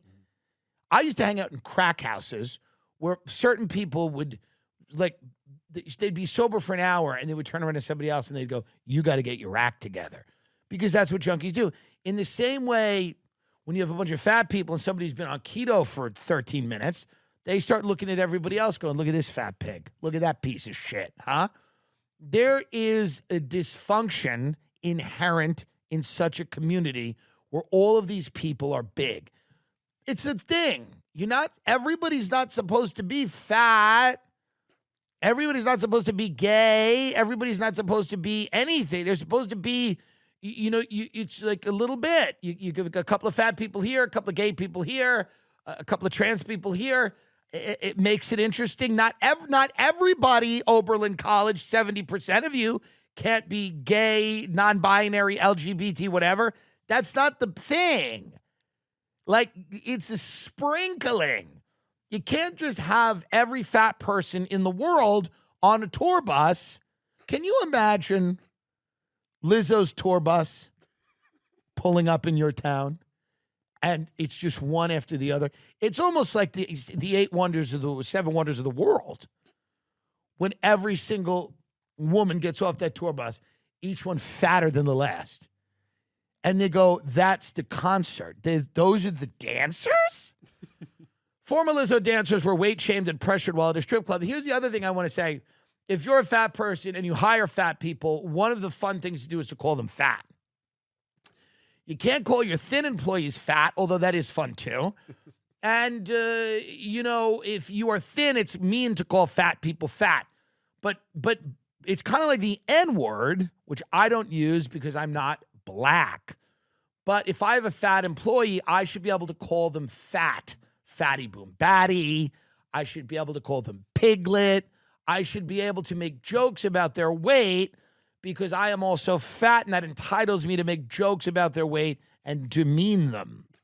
And if they can't handle that, they should not have taken the job. That is one of the benefits of a fat person who hires fat people. And you curry favor with your thin employees by brutalizing the fat ones in front of the thin ones. I will make fun of my fat employee in front of one of my thin ones, and the fat one, frumpily goes away, sad, into the other room, and me and the thin one have that moment of like, look what we just did to that fatty. It's a bonding experience, okay? Like we're not going to surf together, me and the thin one, but we can make fun of the pig I've hired. Now, so Lizzo, and by the way, Lizzo is smoking a joint right now in West Hollywood listening to this going, God, I wish this didn't make sense. I wish this didn't make sense. 3 of Lizzo's former dancers have accused the singer of sexual harassment and creating a hostile work environment in a lawsuit filed Tuesday. They also allege that she pressured one of them to touch a nude performer at an Amsterdam club. They went to a strip club and subjected the group to, quote, excruciating audition after leveling false accusations that they were drinking on the job. So they're basically saying she's some type of emotional terrorist, going after everybody, accusing them of drinking, haranguing them about their weight. And when they go to a strip club, I think I read the thing about the strip club. She was basically like, touch this naked. male dancer, and she like got a chant going like, do it, do it, do it. And the person felt uncomfortable. And then they finally did it. And, it's kind of like drunken shenanigans at a strip club. I mean, I know that, certain people will see that as inappropriate. To me, I don't know. I don't know how inappropriate that is. It's not like Lizzo's going around sexually harassing the dancers.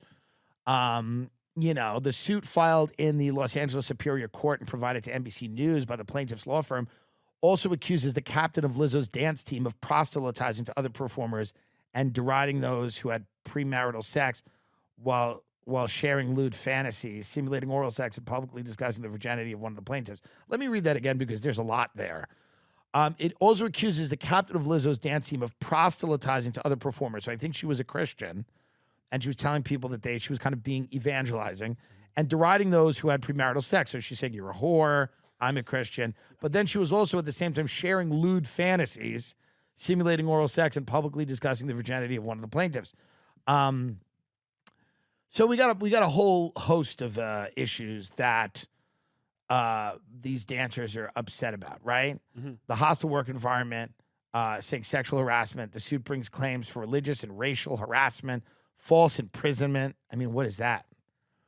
Interference with prospective economic advantage and other allegations. Not every claim is brought against each defendant. I mean, listen, people can bring a lawsuit for anything, and I'm sure these lawyers think that they're going to get a chunk of money or that Lizzo's going to settle. This is meant, I think, to tarnish her image. Mm-hmm. And this will teach someone a lesson. And I think it should teach Lizzo a lesson. When you elect to be the mayor of the fat people and the mayor of the body positive and the mayor of, you got to remember this, folks. And I don't, by the way, I don't attack people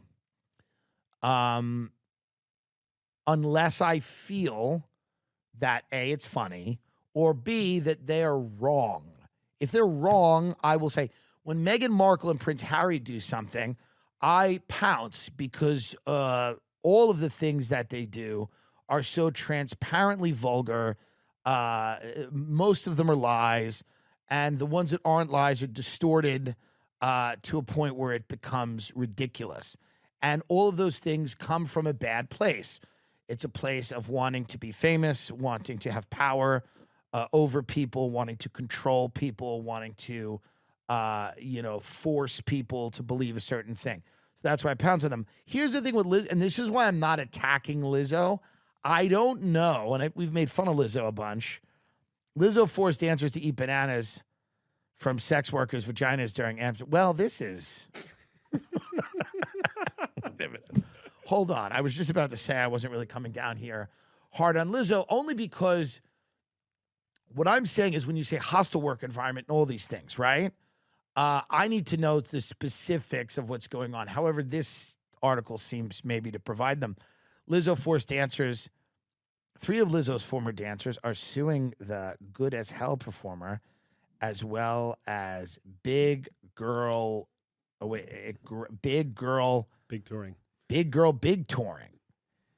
And Charlene Quigley for allegedly subjecting them to endure weight shame. Okay, we know that. Okay, so apparently... The Amsterdam thing. So apparently they were in Amsterdam earlier this year, and then that's when the banana incident happened. But what is the banana incident? Let's try to find this here. Because, again, I have to judge these claims based on their merit. Now, the headline is Lizzo forced... okay, here we go. The lawsuit states things quickly got out of hand at this Amsterdam strip club. Lizzo began inviting cast members to take turns touching the nude performers, catching dildos launched from the performers' vaginas, and eating bananas protruding from the performers' vaginas. The suit also claims Lizzo allegedly pressured and goaded someone named Davis, I guess it's one of the dancers. Yeah, I read this, into touching one nude performer's breasts. The plaintiff also claims that just months later, Lizzo, 35, deceived them once again into attending a nude show, thereby, quote, robbing them of the choice not to participate. So what you have there is Lizzo likes to get maybe some freaky stuff. She likes to go to the strip clubs. She likes to get turned up. Mm-hmm. She likes to get wild. She's got bananas. It's always food, isn't it? She has bananas flying out of the pussies of these dancers, and she's making people eat it. It is way over the line, for sure. But, did these girls in the moment have a problem with this, or was this something that after the night out, because I could see this being uncomfortable, but they're all drunk, and Lizzo's be like, and then, the rest of them are, everybody's drunk, and everybody's kind of, and people kind of be like, ooh, gross, but like, nobody really makes it clear how uncomfortable they are. And then they do this stuff, and then they decide afterwards, like, this was way too far, this was over the line. I don't know. I think Lizzo's made a few big mistakes in her career. I think one of them is going in the direction of virtue, and just saying, like, not just being like, hey, I'm fat, it is what it is. Saying, like, I will be your queen. Always a mistake. Always a mistake. I will be your queen. And then inviting her fat subjects to the strip club, and then they turn on her. Because that never works when you go, I'm going to be your queen. It never works. Lizzo, it doesn't work. You now have to understand that you're just a singer who's fat. It's not a revolutionary thing. You know how many fat people have talked into microphones? A lot of them. You know how many fat people have been famous? Many, many, many. Even fat black women have been fucking famous. Heard of Oprah? You're not the first in line to the throne here. You're the first social media star who's actually a very good singer and a really great musician who felt all of this pressure coming at you from these people to say, well, our movement needs a queen, be this queen. And you took on that mantle. And now, people in your orbit have turned on you, and they want to take you off that throne, and they want you to come in. Now, I don't know what has Lizzo issued a statement? Has she denied this? I mean, has the woman, because all we've heard is from her, big girls. This is, by the way, completely predictable in every way. When you watch the show, the Big Girl Show, and you see all of these people, they all have trauma, right? Everybody has traumas. Everybody goes, here's why I'm overweight, or here's why I'm big. I have trauma. I was never this. I was never that. I was never respected. It's like, so a lot of these traumas are going to come out. Is her IG being lit up? Are people like going crazy on her IG? Did she lock the comments? Yeah, she hasn't posted in a while. No, but I mean, her most recent thing. Usually when scandals happen, like the most recent thing, will be like, it's very funny. Sometimes, I mean, you'll see like the most recent photo of somebody, they're like shirtless on a beach and they have like a goofy caption. And then like literally the next line will be, answer the allegations. And it's just like such an unfortunate final photo to have before a social media hiatus. Answer the allegation. She was 16. I don't know what Lizzo does now. I don't know if does she fight it? Here's what she should do. Lizzo should get super thin. It's now time to throw fat people under the bus. Put the Ozempic in the vein. Get hot. Get thin. Declare war on fat people. Write a book. Lizzo, listen to me. Yep, here they are. Here are the comments. So you're out there fat shaming your dancers. The audacity. Read the fucking room. You got exposed. So they're coming at Lizzo. Listen to me. Listen to the Tim Dillon Show. I'm going to tell you how to be okay. I'm going to tell you. Listen to me. I want you to look at me. I know you're watching. I know people that know you. Listen to me. The time for fat is over now. You've made enough money off the pigs. It's time to leave the barn. God, I could do these. I could never stop with these. I could do these for hours. It's time to leave the barn. Okay? Here's what you have to do. You have to get hot. You have to write a book about wellness. You have to denounce the fats. You have to say it was all wrong. You were wrong. You weren't thinking. You were in a haze of insomnia cookies, Postmates. You have to, you need to be on the Joe Rogan Experience. My good friend Joe Rogan, you go on there and you say, Joe, I am thin now. A thin Lizzo on the Joe Rogan Experience is the future of her career. You need to change, turn from this fat mainstream and become hot. Turn around, say I was wrong. I shouldn't have done that. I didn't mean to. I was acting out. I knew it wasn't right. At night, me and all the other dancers would just stuff our faces with food. Our joints were weary. We were icing all of our joints after the dance. We were just bloated at high altitude in Denver, trying to do a show at the Colorado Springs Air Force Academy, farting and shitting all over the place. It was wrong, and I'm sorry, but now I'm hot, and I disowned the fat people. I am no longer the queen of fat people. Lizzo, look at me and watch me. Don't make the mistake. Don't get fatter, God forbid. Get thinner now. Hot Lizzo. Salad Lizzo. Lizzo comes out with keto salad dressing, yes or yes? There are so many economic opportunities. I should charge for this advice. There are so many economic opportunities right now. You've milked them enough, the fats. You've squeezed on their udders. You've milked them enough. It's time to get the healthy, the Rogan-y crowd, the wellness people, the people that do yoga, that, are reading about water filtration systems, the people that want non-GMO, like Lizzo, and you could, like, her song is good as hell. Like, imagine a Lizzo song from a Thin Lizzo where she's like, I used to be a pig. I was a big fat pig. But then I realized I was gross. I was disgusting. But now I'm hot, and hotness is real. And it would be huge. It would be huge. My legs used to chafe, rashes on my back and under my titties 'cause of the sun. But now I'm thin, my vagina smells much better now. I'm hot, Lizzo is hot, and I'm gonna go to heaven. Oh, I'm gonna go to heaven with my new thin pussy. Girls, if you got a thin pussy, put your hands in the air. I mean, that was freestyling, freeballing it, but maybe that is good, but that is the advice for her.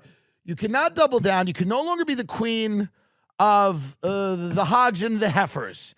It is time to move on. That is your free advice. Heed it or perish.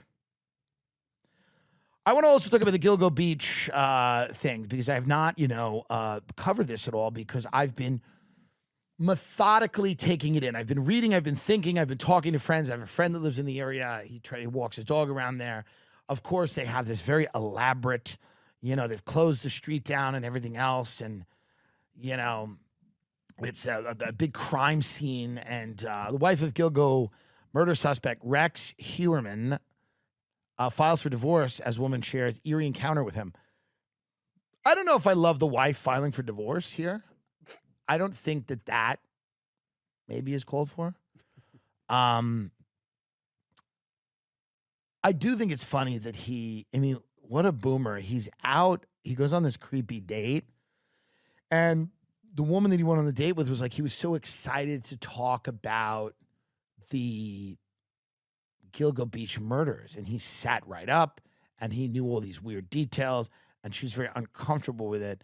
So this guy, he would go around to bars and he would just talk about the Gilgo Beach murders, and he'd go on date so. This is interesting because this is kind of a commentary a little bit on the suburbs and the hidden life and the secret life, and it's the Dr. Jekyll, Mr. Hyde component. You have this guy, he's an architect. The thing about him, which is interesting, is he's a very mediocre guy. He's not really rich. He's not incredibly successful. Yet he is also not broke. He is a middle class or maybe upper middle class Long Island dad. He's got 2 kids. He's got a wife. He's not particularly heinous looking. He's, of course, not good looking, right? But he's a very mediocre, middle of the road Long Island guy with a rumpled, collar, a wrinkled polo shirt.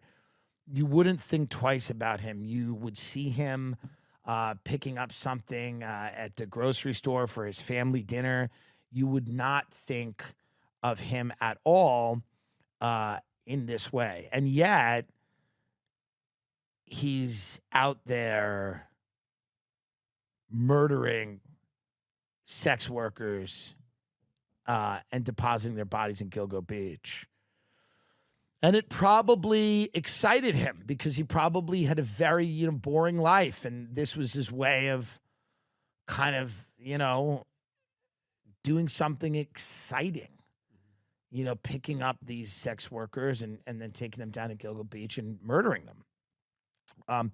Me and Ray talked about this on the Patreon, and literally he was discovered the next week. It's very interesting. Who is listening to this show? Who is listening? Does the wife hasn't given any interviews, right? I mean, on camera, no. And I mean, we don't know much about this guy either. It is funny that 2 kids will have to eventually tell people that my wife was my father is the guy who killed those hookers at Gilgo. The Gilgo Beach killer? That's my dad. What do his kids do? They haven't visited him in jail. Is that the family? This is the family. Right Let's here. take a look at that family. Let's go back here. They have not visited him in jail yet, which, by the way, I don't love this. I don't love the not visiting him in jail. I don't love the divorce. I think that a family means something. And, out of sheer morbid curiosity, you're not going to... Do you know, if my dad was the Gilgo Beach killer, I would be so happy to talk to my father. Do you know how interested I would be in talking to my father? And I love my father. But do you know how much more interesting he would be to me if he had killed 4 hookers in Gilgo Beach? I would be at the jail every day. Every day. I'd be like, Dad, how did this happen? What did it feel like? Are you into this? Do you think I'm into this? You're a murderer? Dad, what's the deal? What night did it happen? Like, I would be so interested in it. And I know that, I guess it's different when you're actually going through it. But literally, I'm not kidding. If my father was the Gilgo Beach murderer, I'd be like, well, this is such a fascinating... And these people, what are they doing? No offense, Hewerman family, but look at you. One of them has a backpack on the wrong way. It's... To me, it's like this family should kind of invite... Listen, let's be honest here. Why don't you embrace this? This is your shot. This is actually your only shot to get in, to do anything on this planet. The only time anyone's going to ever listen or want to hear you talk is in conjunction with this case. Your dad did a good thing here a little bit for you. He kind of did. There was a humdrum existence of nothingness that lie ahead of you. There might be a book. There might be a movie. There might be a miniseries. You might be now something because your father cut those bitches up at Gilgo Beach. You might be. I would be capitalizing on it immediately. Now, you got to get over that he did it. That's number one. Your dad's a murderer. Get over it. See a therapist, work out, or more likely have a sandwich, whichever Long Island way you want to handle it. Now, once you get to the other side of that, dad's a murderer, start thinking about striking while the iron's hot. Because to me, this is the most interesting thing that has happened to these people. My father was the Gilgo Beach murderer. My husband was the Gilgo Beach murderer. And I think you'll find that people won't care that much negatively. I actually think you're going to be cool now. I think people will like you now. I actually think this is a positive all around for everyone, except the victims. We, of course, and this man that got caught, it's not good. But this is something that's actually, you are the coolest person at every party right now. You are the coolest. You've never been the coolest person at the party. You've never, I can tell by looking at all of you. You've never been the coolest person at the party. You're the coolest person at every fucking party right now. You were the coolest and most interesting member of every friend group you've ever been a part of right now because of nothing you've done because of your father. Utilize this. This is actually, to be honest with you, not the worst thing that has happened to you. This is not the worst thing. Yes, you have to wrestle with the idea that your father is a violent psychopath. Moving on. It's interesting, though. You know, you can take that and run with it, and there might be something good to get to. Use it. I mean, this is the time to really examine your life. And I just think it's personally, I feel it's a very exciting time of renewal for that family. It's maybe, and people might not agree with this, but in my mind, it's probably the best thing that could have happened. Make that photo bigger. Make it bigger. This is the best thing that could have happened to those three people. Without question. Without question, this is a good thing ultimately for those three people. There's no way he was such a great dad. There's no way. Now you've become interesting people. Your life has stakes now. It matters. You get up every day and you're examining things. Your heart is racing. People are staring at you. They're judging you. You're taking long drives on the Loop Parkway at 1 a.m. The music's blasting. You're in it. The life that was passing you by that everyone else seemed to be living. The interesting shit that everybody else went through on reality shows or in magazines. Now it's happening to you. I mean, and they don't even seem grateful, but maybe somewhere down deep they are. But this is life now. You have to sink your teeth into it. I don't know. I can't understand people that don't go at this head first. They want their privacy. Well, that's done. And it's America, and it's 2023. Nobody wants their privacy. Nobody. Nobody wants their privacy. Does it say what the kids do for a living? Does it say what they do? I know one was pretty young here. Hold on.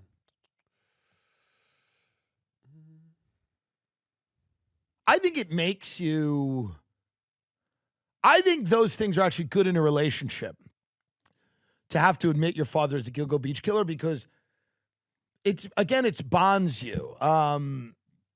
So the wife is 60. She was married to Rax for over 20 years. They have 2 children, a daughter, Victoria, 26, and a special needs son, Christopher, who's 33. All right, well, the special needs son, who's 33, we can't expect him to really capitalize too much on this. And, but Victoria, 26, really should. Mm-hmm. And what does the wife say here? Gilgo Beach suspect Rex Huerman's wife breaks silence. She goes, my children cry themselves to sleep. Her adult children cry themselves to sleep. Well, I got to be honest with you. It's because that may need to happen for a few nights. But then I think we need to see this, differently. We got to look at this to a different lens. And I would just say that, dude, I would reconnect. Like, if my friend's dad did this, I would call him immediately. And I would be like, I would reconnect with that person. Dude, think about it. Is there anything better? And by the way, I kind of hope one of my friend's dads does do something like this so I could reconnect with them.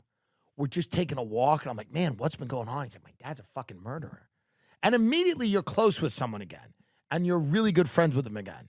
And it's like, it's actually amazing. It's actually preferable if someone's father's a murderer, because then you can connect with them on a deep level here. So I just actually don't feel bad for no offense, I don't feel bad for the family. I feel bad for the hookers who died, and I feel bad for the guy who got caught. The guy who got caught, I feel bad for, and I feel bad for the hookers. But as far as the family, if you're 26 and you can't find a way to spin this into gold, fuck you.